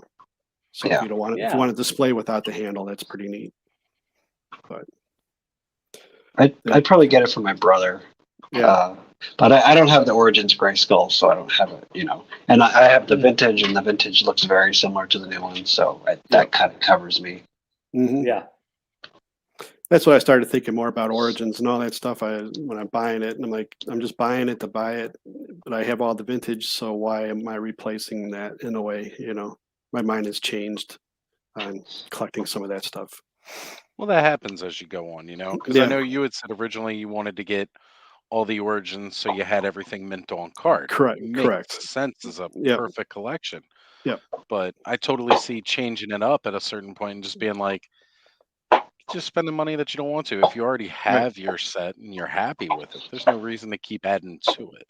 Right, exactly. Yeah, like I said, if they come out with some Filmation stuff, I'll probably get that. Something that's different, So we'll see going forward. Yeah, I think Filmation style in the Origins scale with the Origins plastic that they use is going to look great compared to the Filmation 5-inch ones that Super 7 put out. Yeah, those look cheap compared. Yeah. So those. If they do, because I've got a lot of the stuff in vintage, but if they did something like Attack Track, which I've got a vintage Attack Track, but it only sporadically works. So like some of those things that just have not aged well, I'd love a new one that actually works, or a Dragon Walker, some things like that where you've got rusted connections and it looks cool, but it doesn't really work. Give me a working one. I'd love it. Yeah, my Dragon Walker works. I'm happy about that. But I feel like at any moment something terribly wrong could happen. I got to take a moment and say this. I know I've said it before in a previous episode, but I love when the Dragon Walker shows up in the Filmation cartoon and moves at the same exact speed as the toy. It's so good. They're like, let's find the slowest vehicle we have. Let's go. Yeah, that's the thing. If you're afraid to fight in battle, that's the vehicle you want to grab first. I'll meet you guys. Yeah. Exactly. Oh man, what happened here? If only I could have made it in time. That's right. You guys gave me this. I did mow the lawn on the way over, though. Yeah, right. I love the Dragon Walker. It is one of my favorite. It's like Battle Ram, Roton, and Dragon Walker is the order that it goes for me. Talk about gimmicky, It's so gimmicky, but it looks so cool. Like it's just this green dragon. And I always thought just the way that it moved, even though you think about it for a minute, it doesn't make sense as a practical vehicle, but it just looks so cool. Swinging that big thing over and over and over again. Well, you think about it, if you're playing it within your bedroom or something, the area is not so big. So when you just line up your figures and the thing swings and knocks the figure out of the way, that's pretty cool. Yeah, that's pretty cool. My Attack Track still. Oh, sorry. Go ahead, Oz. No, by all means, go ahead, Skelly. I was just gonna say, Attack Track has those rad wheels. It's like those wheels are really cool. Loud clippity clap. Yeah. Mm-hmm. What were you gonna say, Oz? Just my biggest thing is like Dragon Walker's got like He-Man's crest, going on the side of it, like it's only his, and like You've got BattleCat, dude. Why do you keep riding all these other vehicles? Like, what's the deal with that? Like, getting in the Talon Fighter or the Wind Raider makes sense. He's flying now, but Mhm. he's jumping in all these other vehicles, and it's like, dude, BattleCat, come on. That's You when he even- can't wake up Cringer. Cringer's Yeah, like, right. no, screw you. I'm staying home. So I feel like Dragon Walker is like a recreational vehicle. It's like it's gonna definitely be a nice, recreational. relaxing trip as opposed to the other ones. Sunday drive on Eternia. Yeah. Dragon Walker special. Only like a carnival helpful ride. over gorges of short distances. Yeah. So somebody mentioned that the new gun on Talon Fighter was from the Gigantosaur. I'm just looking at the images to compare. Oh. I was gonna say, funny enough, I just pulled up your Twitter account with that image. Ah. So yeah, it does look very similar. It definitely does. Looking back and forth, I think that's a pretty solid lead on that. Oz, you want to share your screen with us and see? Yeah. Thanks, Alf. As long as it doesn't crash me out of the stream, I am more than happy to.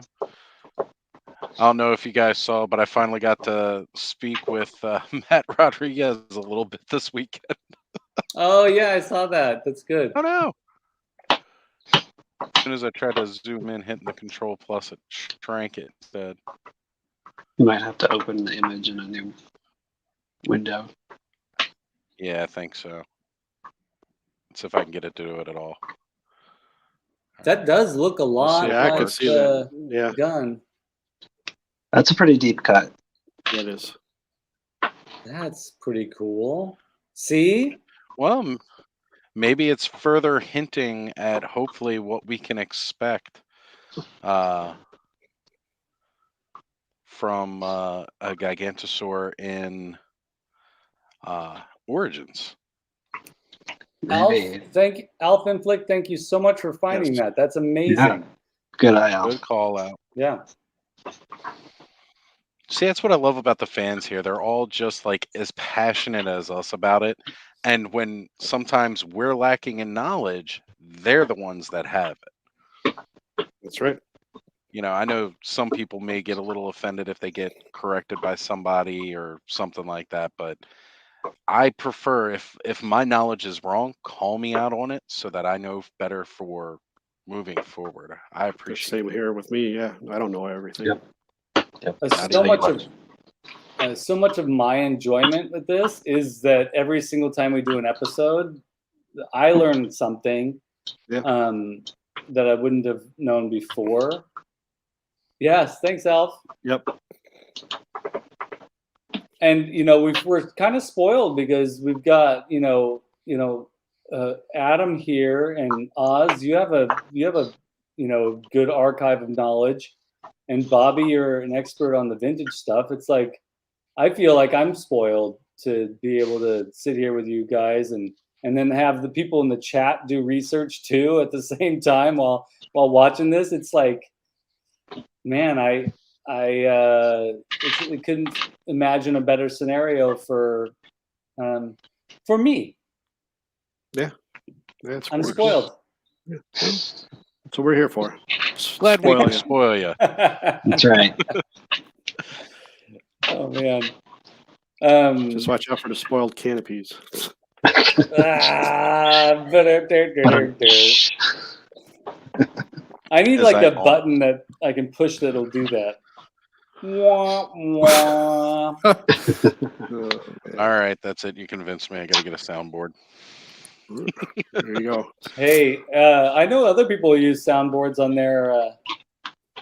their shows, but I don't know the first thing about that. I'm like, are they downloading sound bites to the computer and having it at the ready? How does that even work?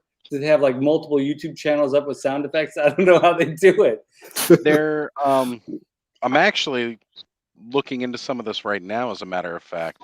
Like the way it hooks up through the computer, you can push the button and it plays it in the stream, as opposed to just like us hearing it. It would play it like the sound channel coming through the mic. Okay. That's cool. I like it. Or we could just go. Yeah, totally. Yes, Allison, assembled knowledge is like a library of awesome. Absolutely. Yep. Forget the Avengers. Were Avengers the suck. Tell us how you really feel, Bobby. Yeah. I'm not a superhero person, so I'm sorry. Knowledge assemble. I'm more into like librarians. Like those are my superheroes. Change your last name to Bookman. Mm-hmm. So I guess if you get get yourself a big dinosaur, cut a square out in its belly, and then stick that gun in there. There you go. Good. Funny you should Yeah. mention that because Mattel just announced that they are doing an even larger scale brachiosaur with their Jurassic World toys. And as I looked at it, I was like, I have a feeling there may be a reuse mold coming down the line because they just released one like a year or two ago that was the biggest one they had put out yet. Yeah, I saw And that. they've even done like Titan size dinosaurs with their version of the Gigantosaurus, based off the actual creature, not the one from Masters of the Universe, but they've also done one with a T-Rex as well. And the size of those guys is definitely big enough that you could fit an Origins figure in their mouths and possibly down their necks like that original feature. So now again, the new Brachiosaur, not so much, but I think they may be gearing up for some type of shared parts molding with a possible Origins crossover. Wow. I'd like to see that happen. That would be pretty amazing. Yeah. I just But wonder what they've been waiting on. They've got the molds sitting right there for most of these things with minor adaptations to tooling. They could bring us the Motu dinosaurs. I don't know. Do you think that that the same amount of people would buy into that as they did with Eternia? I don't know. Yeah. I It's wonder. tougher sell. Yeah, it's a tougher It's more sell. obscure for sure. I mean, I'm excited to see people do customs. Like, I want to see some custom versions of this. That is going to be really exciting, especially if they're coming out with bigger dinosaurs. Yeah. Let me see if I can find that image of that new Brachiosaur.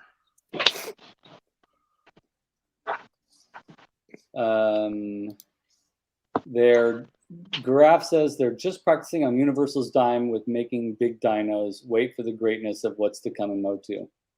So I feel like some people are talking about what's coming with great confidence, and that's interesting to me because not too long ago people were really worried that it would that it could potentially end, and I feel like more and more people are speculating with confidence about what could possibly come. And that's an interesting change in mindset. And I almost wonder if some information is being leaked out there, or people are hearing things through the grapevine that's actually true, which is causing some folks to be more excited and actually try and share this information with others. I don't know. It's an interesting change in mindset that I've noticed in the last month. I think it's just after we passed April, it's like, right. We're happy. I think so much more is going to come. It's bound to come. Yeah. Well, it was like when back in 2012 when the world didn't end, everybody was like, all right, back to the usual amount of fuckery. Now everybody's just doing the same thing again. Like, okay, April passed, Motu didn't die. Carry on. Y2K didn't shut down my computer. That's right. So back to the He-Man.org chat room. Here we go. So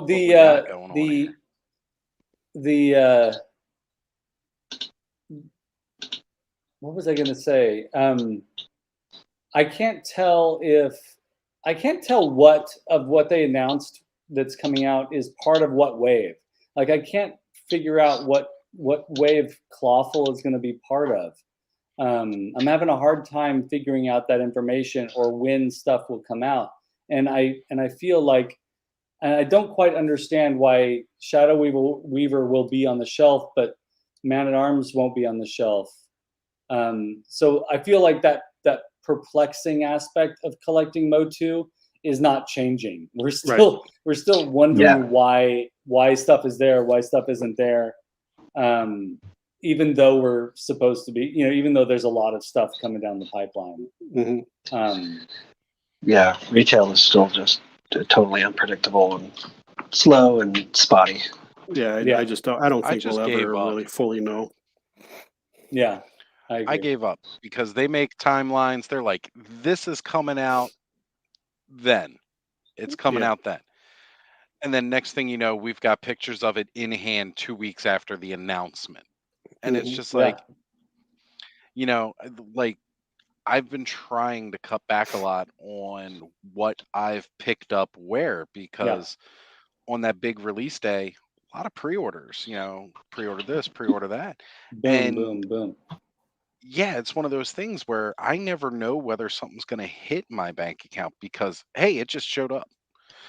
I actually kind of got real happy when I started seeing people with Screech and Skeletor that was Entertainment Earth and not Big Bad Toy Store, because I would have been hurting real bad if it was.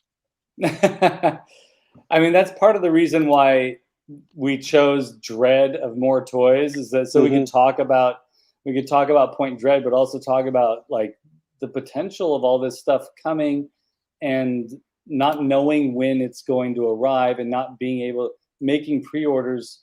Those of us that don't want to miss out on this stuff, we set up the pre-orders.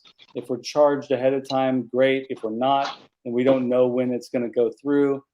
And like you said, Oz, if Entertainment Earth is getting the Skeletor Screech 2-pack a month ago and sending it out, that Big Bad Toy Store pre-order could be tomorrow. And that kind of anxiety is kind of dread-inducing, especially if you are like most human beings and you don't make a lot of money and you want to collect these things, but every time you buy something, it's a big deal. I mean, that's all of our situations. It's like that. It's like, if I'm going to buy a thing, it's like, if it's on sale, I'm stoked. I'll get it, but I'm still worried. Like, should I have gotten that? And so it's anxiety inducing for sure. That's why I totally skipped on Snake Mountain for the moment. I hope that I can find it when it comes out. It's supposed to be out in retail. Fingers crossed. But yeah, I can't trust right now. Like, can't put my faith out there that if I pre-order this and it says it's supposed to come out in fall, that it won't be here next month. I'm trying to make some plans for different trips coming up, and I'm just not playing that game. Right. It's like an unreliable significant other. You love them, but you don't know that they're going to show up to your thing. Well, that was like this past December, where we ordered all those pre-orders, and they're supposed to come out the following, this year, and they all shipped last year. Yeah, and it's like, holy crap! I got all these. Yeah, I spent a lot of money all of a sudden. Yep. And that's why I was ready to wait for another month or two for those. I didn't care, but they all of a sudden they were available. Yep. So those are like the last ones I actually bought. Yeah. I totally missed out on basically a whole wave of Snake Men because I was expecting it to come out first quarter. I wasn't too worried about it, so I didn't put those pre-orders in when everybody else was. And then next thing I knew, everybody's getting them. And then I'm like, okay, well, I'm in a spot now where I can finally go ahead and start looking at picking some of those up. And you can't find them anymore. Right. So, like, I'm lucky I've gotten the few that I have from that. And then I look and you could still pre-order them on GameStop.com, even though other retailers who had pre-orders up for them have canceled those pre-orders because they go, oh yeah, Mattel said we're not getting these, by the way. And yet I still see advertisements to this day. GameStop, you could pre-order Ratlore at GameStop for $17.99 or Boltman for $17.99 through GameStop. It's coming out this fall. And it's like, I wonder if they didn't get the memo. It's just weird, you know. It's like you want. I almost feel like back in the day, you order something, you knew you pay for it, you know you're gonna get it in 3 months, 2 months, whatever. Like I'm talking about back in the day, like catalog ordering, and you knew you were gonna get it, and you paid for it, and that's you have to wait a while, sometimes even a year. You don't know, but at least you have an idea. You often those orders would come with a kind of idea of how long it would be before you got it. Right. So it is sort of a strange world we're in right now. I feel like we're in between. We're in this liminal space between like order everything online and know you're going to get it, or order everything online and not know when you're going to get it. And it's almost like the toy industry hasn't decided on a way to do this. Yeah. I also think they cut out I was just thinking of this too. Like back in the day, you know, you could go in the store and find any figure you wanted pretty much for a couple years. Yeah. But now I think they only make a certain amount because that's what they know they'll sell without having overstock or anything like that. So it's just difficult to collect nowadays unless you pre-order, you know. But like God's saying, you don't want to pre-order, and then you're stuck with this big thing of loot that you just spent $400 on that you're not ready to pay for yet, but you have to. So it's yeah. Oh, That is awesome. So I think this needs to be a new campaign poster. There you go. Patreon member Highly in Dread dropped the link to this in the Frenzied group chat, and I just happened to open it up and notice. I gotta say, I absolutely love this. Yes, I do Skelly, this should be like Oh. a recruitment poster. I'll spread that on the accounts for Toy Frenzy. I agree. Yes, And I'm gonna listen. Did you say that was? that's Highly in Dread. Highly in Dread. I'm crying right now. Like that's how I feel. I'm there's no tears coming down my face, but my insides are all like nodding up. This is beautiful. That's It is awesome. Yeah, I love this the is colors. I can't This believe is that. one of the best things I've ever seen in my life. Also, I want this T-shirt bad. Yes. I was thinking the same thing. Yeah. So we collectively, when we get together as a group and we want to discuss that in the future, this, I think it'd be a pretty much unanimous vote across the board. I know Shawn's not here, but I think this would definitely, and Eileen, you know, we appreciate this design here, sir. We're gonna have to talk to you about that. Yes. Yeah. Well, Yeah, we'll be he owns talking with that. you, Highly, and this is amazing. I love this. That's fantastic. And is it posted to Instagram, or was it sent to you, Oz, directly? This is posted to his Instagram, and he posted the link to it in the Frenzied group chat. And I just happened to pick it up while I was trying to find more images of the Brachiosaur, that new one that came out, because they show it with like a 3 3/4 figure, and that figure looks this big next to that Brachiosaur. So I'm trying to find those images. But this is probably one of the most amazing designs I've ever seen. It's definitely pulling at my heartstrings. It's beautiful. Yeah, send it to us as a photo, and I can upload that to the Twitter and Instagram accounts. Yeah, Highly, and if you don't mind sending us the image like through direct message or whatever, or the email address that's right down below, skele.vad.or@gmail. That would be really awesome. If you don't feel like doing that, I respect your decision. Yeah, that's true too. Man, yeah, he owns that it. is- So. You own it. But if you feel like sharing it with us, we would be forever grateful. That thing is a beaut. You know what? That needs to go on like one of those 70s baseball shirts with the sort of mid-length sleeves. One of those Heck things. yeah. the Heck different yeah. color, the different color Yeah. sleeves compared. Yeah. Yep. I was just thinking, like a light blue. I mean, most of the time they were like white, but like a light Yeah. blue, and then the sleeves dark purple. Right. Totally. Or a gray shirt, or something. You're Yes. killing me, Yes, Oz. something. Oh, Oh jeez. man. As we That's design our merch amazing. right here in the public for everybody. I know, right? We're giving everything away. Yeah, right. Let's just discuss it live in front of everybody. Yeah, Sure. You And, know, and why forever not? on video.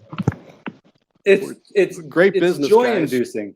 Don't Yeah, I know, right? eat too much I got this cannabis. great invention. Let me go talk about it publicly for everybody to see. Yeah, that'll be great. And the baseball tee thing is It'd be great on a perfect, pair of Adam. underwear too, like on the back part of your ass.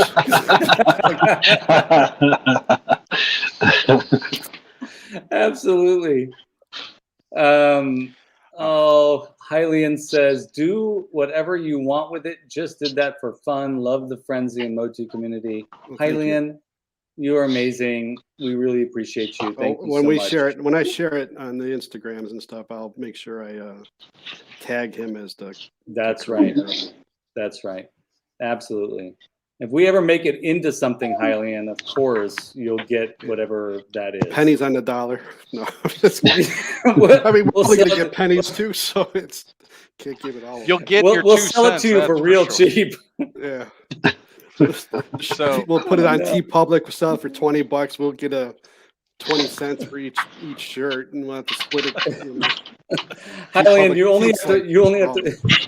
only have to pay taxes and shipping on it, but otherwise it's free. Yeah, So No, of course. it'd be a great sticker though. Eldor has Oh, got it's my gonna be back great. here, and he went ahead, sent this over to me. This is the newer one, not the older one that has come out, and I love this here. So this is the image of their newer I'm just Brachiosaurus. getting a kick out of Adam's Oh, you're getting dog. attacked. Yeah, it's so cute. Got a new co-host, Sorry. the Toy Frenzy. He's We love like, as the podcast goes on, he's more and more like, pay attention to me, pay attention to me. And I'm I like, get "Fine." it. I get it. He's sweet. So this is the toy Brachiosaurus that you're thinking about. This is the toy here, and their little Hammond collection, John Hammond here. So this guy's like a 3/4 or 3 3/4, 4-inch scale figure, and that is the Brachiosaur. So now, do you think that they're doing it on purpose by including an image of it standing on its hind legs, just like the Gigantosaur? I mean, it did that in the first movie when it was trying to get those really Yeah. tall trees. It's true, So but still. they got that pose there. But I was gonna say, like, if you look at the legs and the stance of this, it looks almost dead on to the Gigantosaur. This is an amazing toy. Even if it's not predicting the Gigantosaur, I think this is just a gorgeous toy anyways. Definitely worth talking about. Like, yeah, it's beautiful. So I appreciate you, Eldor. Thank you for shooting that over to me. Yeah, thank you, Eldor. Yeah, thanks. I always appreciate it when the fans are sending in stuff. Danny Phillips sent me some more of those pictures from his buddy, but I said Adam looks we better. should wait until we can actually have a big change. I'm just Maybe teasing we Adam. should we do a pet episode sometime? Everybody have their pet sit in for them. What am I gonna do? Grab a bug? There you go. Look, I'm in the same rate as you. We'll go out and buy some kind of plushie or something to have in here. We'll get Boglins. There you go. Yeah. Oh, Boglins. Love Boglins. Boglin would be a good name for a dog. Boglin. That would be a good name. What was the name of your dog again, Adam? Oh, Gromit, like from Wallace and Gromit. That's right. That's Yeah. right. How did I forget that? See, pop actor. My memory is just bad. It's not you. It's my memory, man. Gromit. So Gromit, can you hear us? He can't hear because the sound's in my ear. Oh, He can too. He hears better than me. Well, he might be able to hear it. He's got a dog hearing, but yeah. What? Oh, he's cute. Pardon? Excuse me. Can't hear anything because he's old. What did you say? Yes. Pop Actor says, I bet the dog gives 2 paws up for the Origins Point Dread. yes, 2 grommet paws up. that's right. That's He's right. all about it. Oh, man. Something about dogs, man. It just makes me happy. It's their faces. Mm-hmm. So, what's next, Oz? What's next on the agenda? Skelly. Dogs are back. He's lost it now. Well, Oops. Sorry. Sorry. I'm going to say,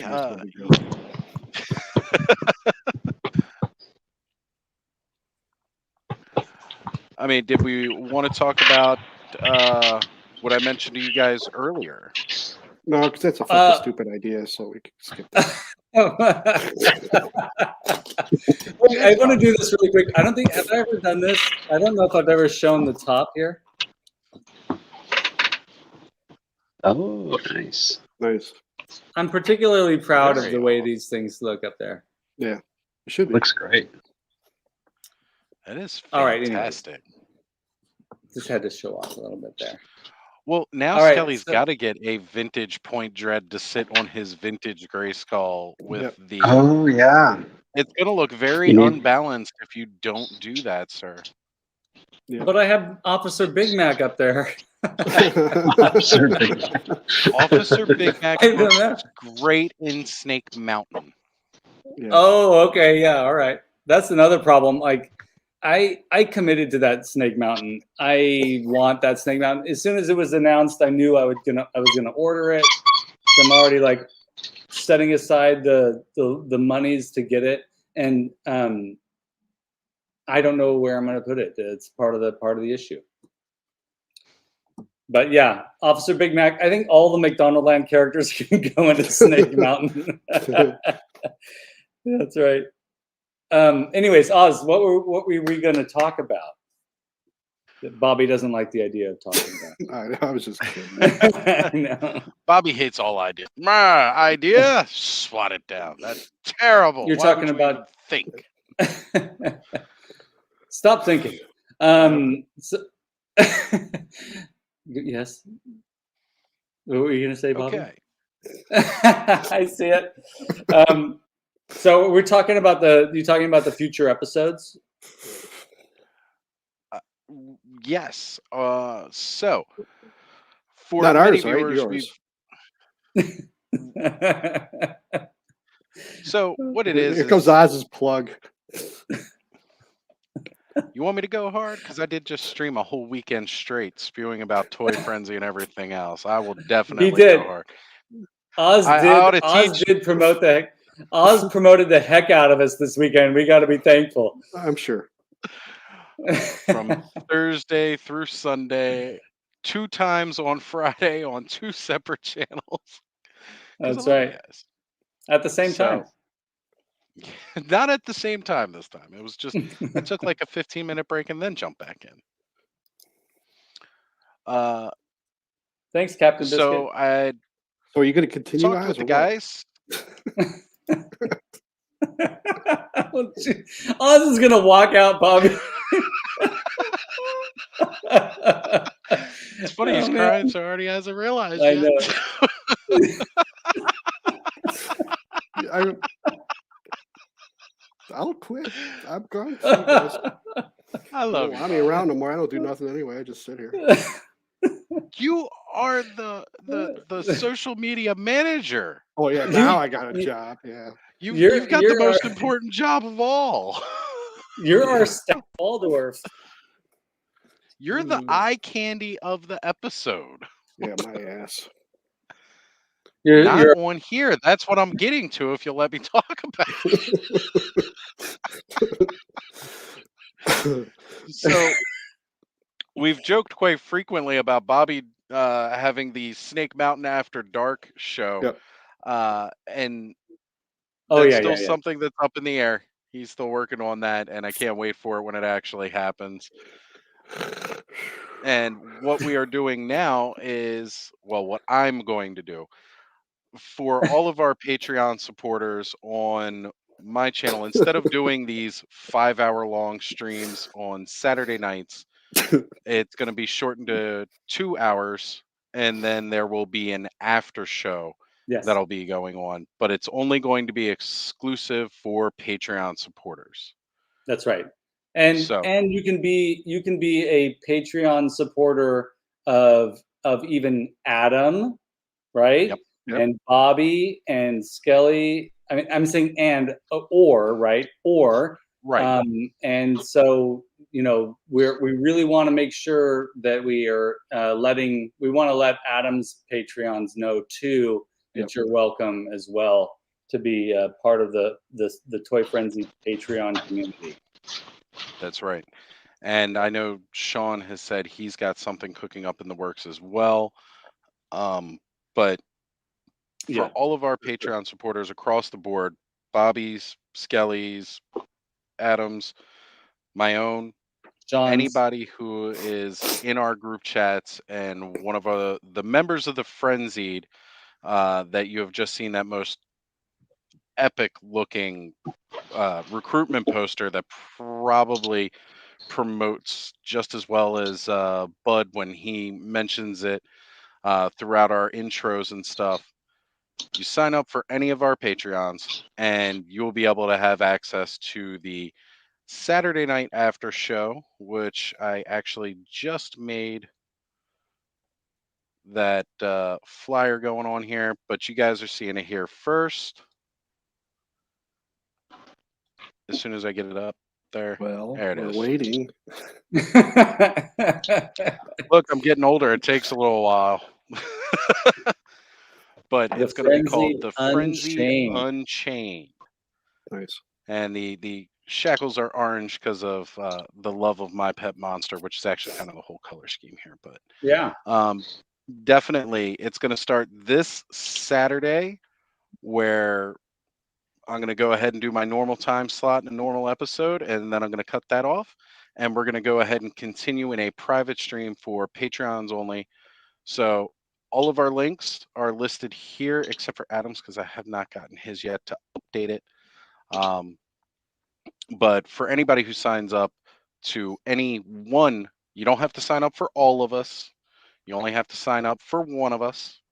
And it doesn't matter which one of us it is. Once you get dropped into our group chats or our Discord, I'll be posting the link to the private streams in both locations, our IG Patreon exclusive group chat, as well as our Discord server for any and all upcoming private shows that are going to be Patreon exclusive.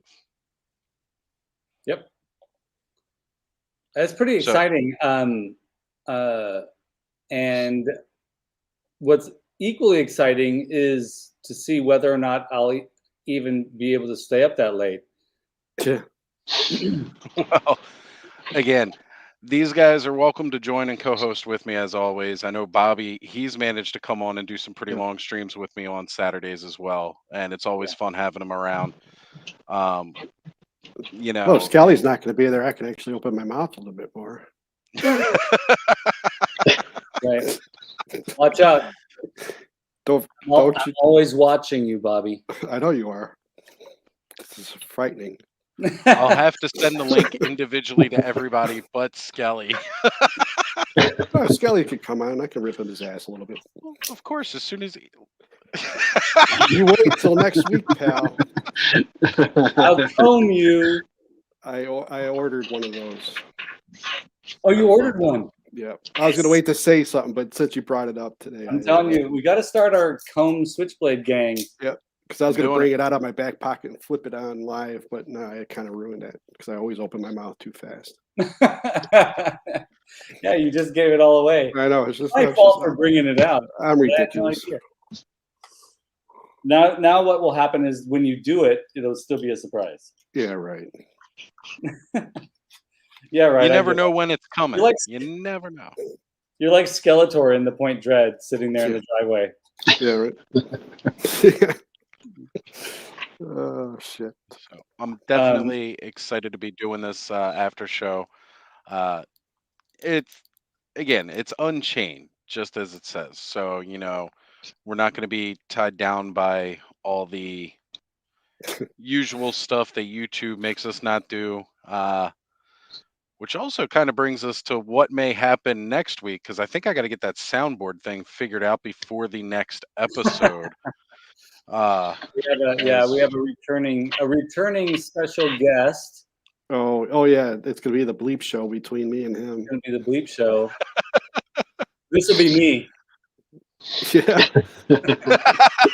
Sitting outside.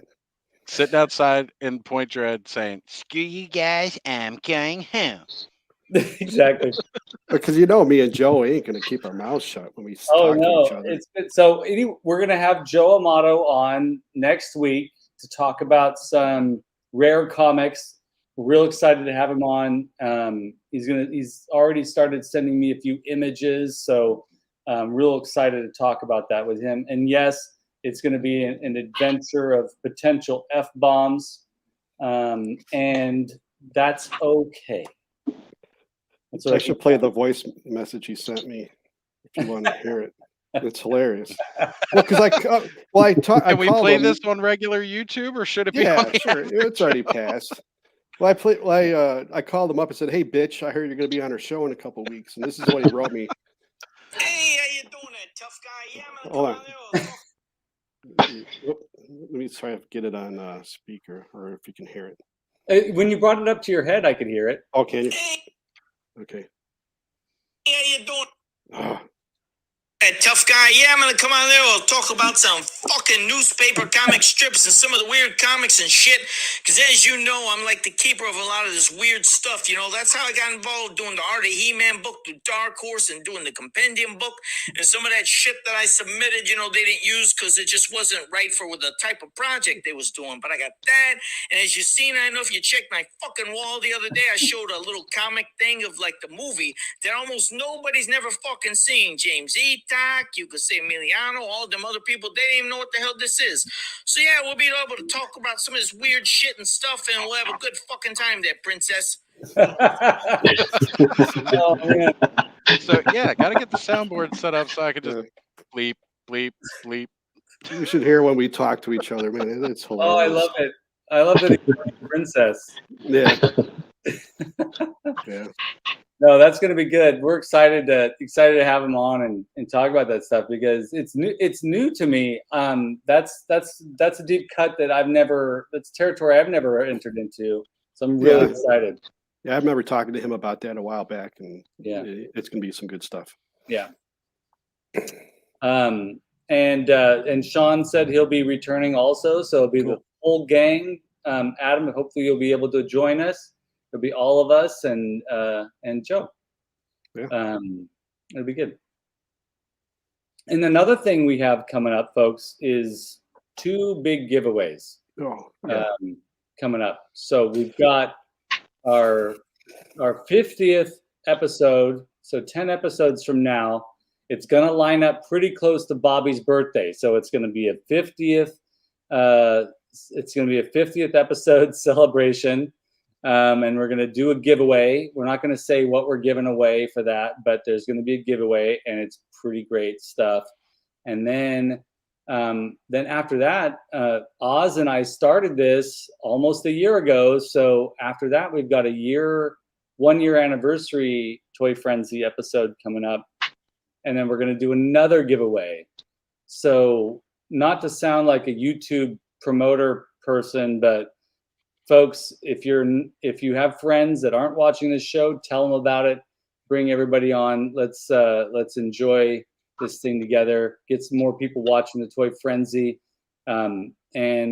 or don't tell anyone, and that'll better your chances. Keep it exclusive. Look at it. I'm lousy at this. Yeah, you are. I'm just kidding. Don't tell anybody we're doing cool giveaways. Don't Keep tell that shit anybody. under wraps and Dude, you're not supposed sabotage to everybody bring up else's my IP birthday either. addresses. It's inevitable. It's going to come up. It's going to come up, Bobby. There's no getting around it. But mainly because we're excited, and we're excited about the giveaways, and it's just awesome. And celebrating. It's really about celebrating everybody that comes in and watches this every week and joins in on the chat. And it's just you all. I'm Y'all. that right now. Sorry, that dude. He's talking about Joe Amato. That guy ruined my dinner. Oh no, he wasn't talking about Amato. He was talking about this guy right here. The open we mic won't. guests. It's Yeah. okay. No. As long as I'm hosting, facilitating, co-hosting the Toy Frenzy, we're not going to do open mic ever on here. That doesn't mean I'm not going to do something. No. We will. We poor Adam. We will. He looks stunned like, holy shit. I know. Every What have I truly signed up for here? I know. Still trying to figure that out. I'm just glad you keep returning, Adam. That's really really awesome. Thank you. We're gonna 2 months early yet. Yeah, we got 2 months yet. We're gonna do a few giveaways. We got some big episodes coming up. Make sure you like this episode. Go back. Hey, go back and watch others and like those too. It really helps because I'm trying to build up my watch hours or my public viewing hours, or however it works. I'm getting close to 4,000 for that. So the more you watch, closer we'll get to that. And tell your friends about the channel and about what everybody's doing here. Is one of those giveaways a voucher for Bobby to do a sing and dance? No, because he loves to sing and dance anyways. Why we can't put a price on that or make it a prize, because he's just going to surprise us, and we're waiting for those surprises, right? I just have to be in the mood for it. Yeah, that's right. And when that's right, it won't be as epic if you're buying. Yeah, if I'm forced to do it, then special. it's not funny. Yeah, it's not the same. We want to bring out the Frank. We want to bring out the Frank Sinatra. We want it to arrive naturally. We don't want to force it. Fly me to the moon. See, there you go. There you go. Soothing us with those golden vocal cords. Yeah. When I turn into Aunt Marcia.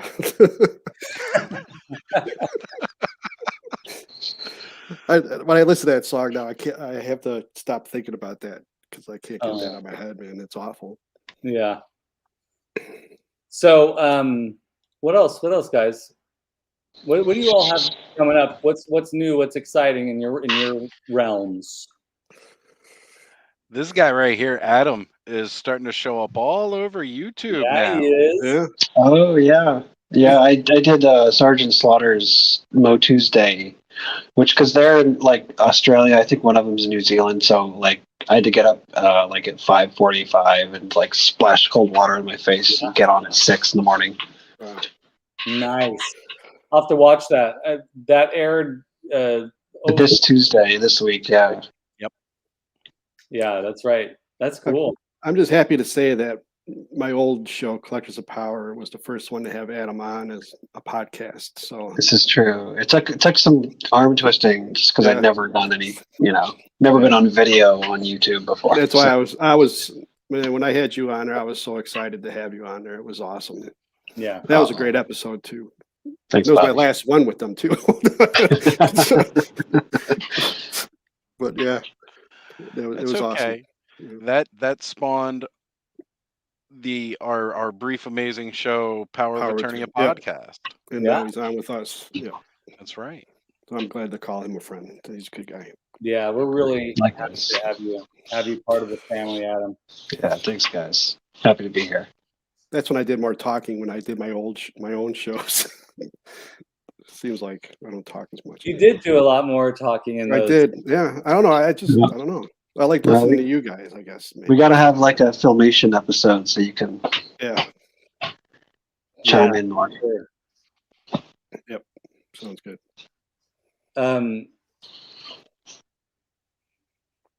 It's good to see Adam on shows now. Battleram is Motu University. Absolutely. Thanks, Allison. 100%. It's great to see you out there talking, spreading your knowledge and showing up and being part of these things because it's necessary. This is necessary to put facts out there, especially today. It's a necessary thing. Alf says, "Oh, he's on a roll. You don't want to jinx yourself, Alf, but man, you never know." Yeah. These are some pretty big ones too. Yeah, we got some good two good giveaways. We'll have to figure out maybe like some second prize gifts too to line up with those. But the two major, like two first prize gifts, the one for the 50th episode and one for the 1 year, those are big giveaways. So we're real excited about that. Yep. We got a lot of stuff here. Yeah. Oz, Bobby, how about you guys? What you got going on? Nothing really. I just doing the Toy Frenzy IG and Twitter nowadays. So that's about it. Yeah. That's something. Or follow that and I'm the one that runs those. So if you want to talk to me through there, you can, or my personal stuff, Twitter and IG as well. Yeah. Definitely. If you're not already subscribed to any of those, not just the Toy Frenzy IG and Twitter accounts, but Bobby's himself, he is getting bigger and bigger over there on Twitter. So help him out. Go follow him, and he's always posting great stuff. Yeah, me and Adam are the best on posting Masters stuff on Twitter, I believe. Yeah, Twitter is just so much faster for me. Just Facebook is. I do post on Facebook, but it's like everything's slow to load and it's clunky. I don't know. And I do respond a lot on the comments as well on all my posts. So.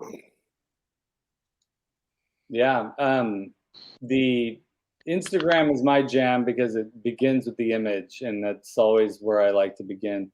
And folks, all of us are accessible through those social media outlets, so don't be afraid to reach out.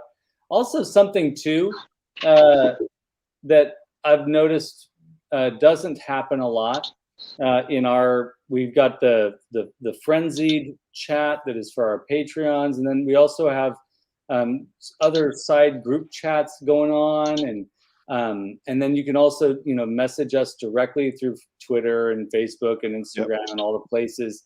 Ask us some questions. You ask us questions, sharing information is awesome and I love it, but also ask questions too. If you're ever curious about anything, we might consider those questions to be answered. We might log them and answer them while we're doing the Toy Frenzy. Folks that Pop Actor, what is Twitter? And so folks who ask questions in the chat, we try to answer those. But if you ever think of something between each episode of Toy Frenzy, or if you're just curious about, for instance, if you're curious about the Snake Mountain I'm building or model making techniques and stuff like that, don't be afraid to reach out and ask. We're all pretty friendly guys.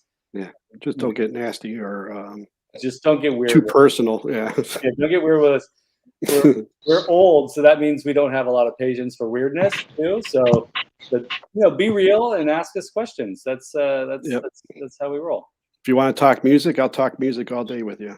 That's right. And Bobby is definite powerhouse resource for music, especially punk. So, so shoot the shit with us. It's fun. Yeah. I'm going to be recording a new episode of Cambridge and Shawn this weekend with Mark, which will launch the first week of June.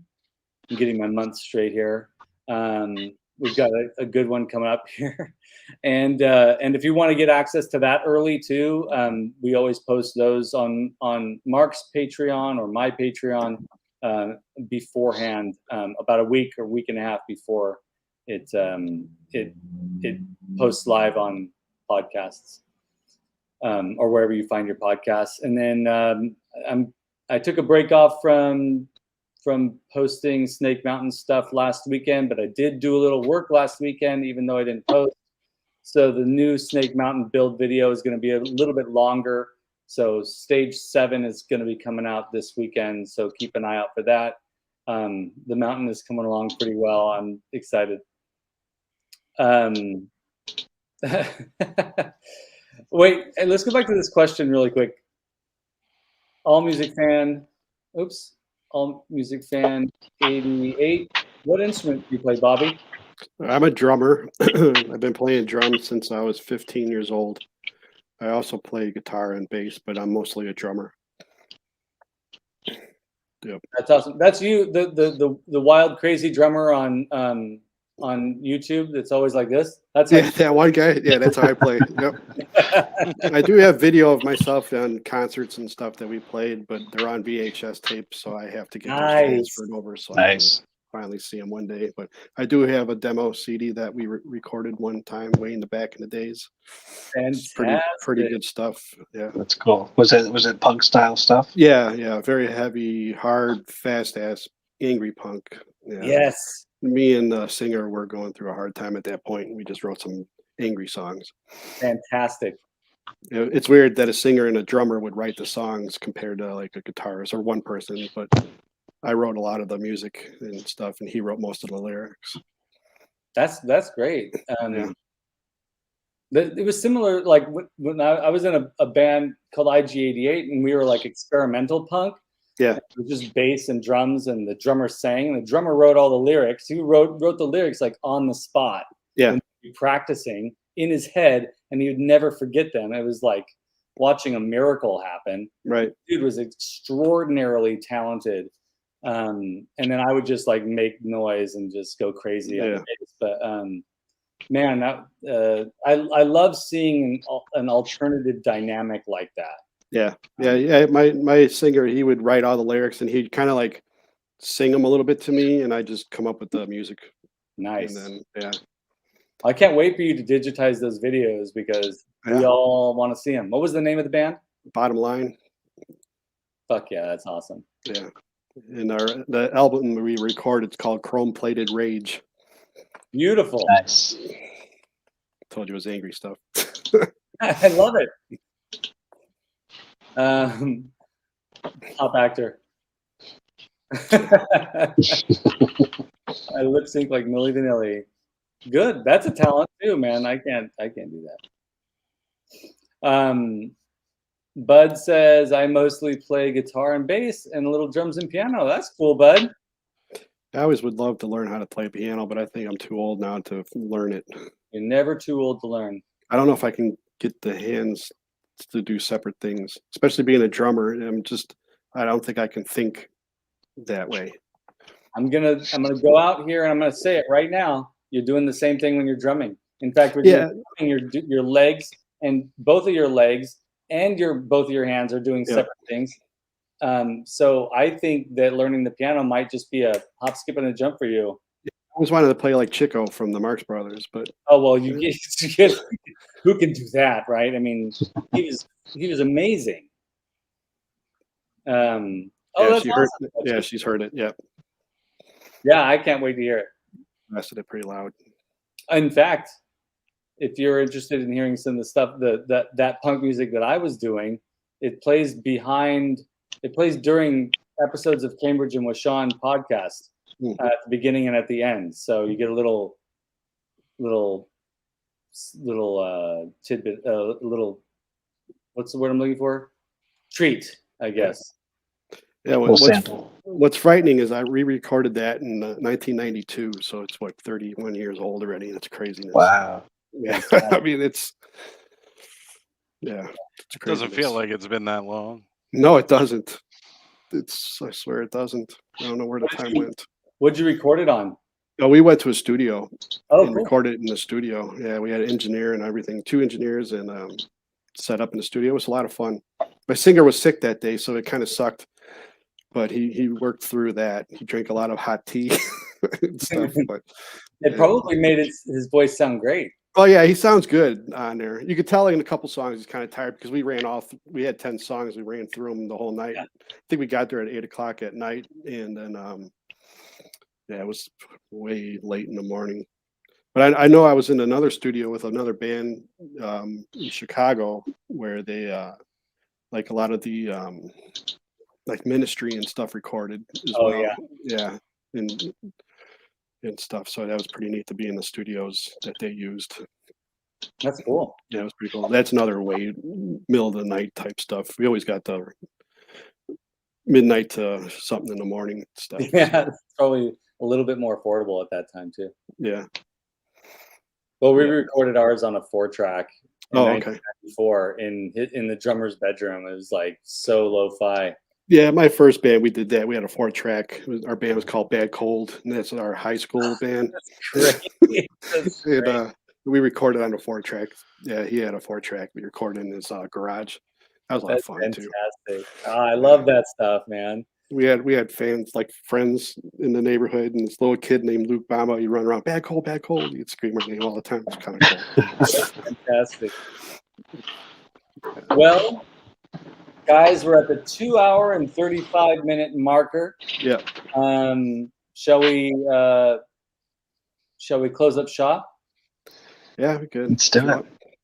I know it's late by Adam and Oz, so Well, thank you all, everybody in the chat and everybody watching, and whether you're watching now or you watched earlier or watching later, thank you so much for watching. Everybody in the chat, thank you always for chiming in and bringing your own part of the knowledge to the game too. yes. Yep.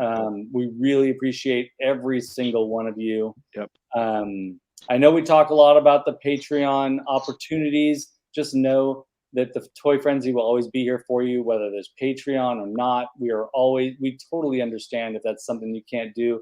We always try to bring our personalities and be real with you, whether we are chatting with you online or if we're here in the Toy Frenzy show. We always want you to know that we're here for you. Yes. And I am friendly, even though I might not seem it like on the show, but I am pretty friendly. Yeah, it's true. I can vouch for that. Don't let it fool you, folks. Don't let it fool you, folks.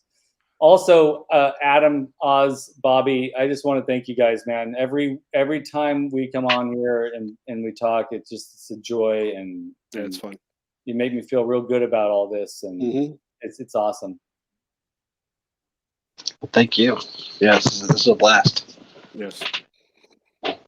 Captain Biscuit 71, did you notice toy collectors are usually very talented in art and music? I think there's a inherent creativity, right? Like toys were and are a way to spark the imagination, so it makes complete sense. Yep. Any final thoughts, dudes? That's about it. I think you said everything there, and that was pretty good. Well, I was just going to say, I appreciate everybody for being here and coming out tonight. And for all those that joined me while I channel surfed this past week, I appreciate you all showing up. I know this guy right down here, he showed up to a couple of those chats and lives, and I appreciated it. I saw Battle Ramble. And this guy right here, he definitely showed up. Big supporter. Appreciate all of you guys and everything you do, and it's been a lot of fun. And this upcoming week, I got a whole bunch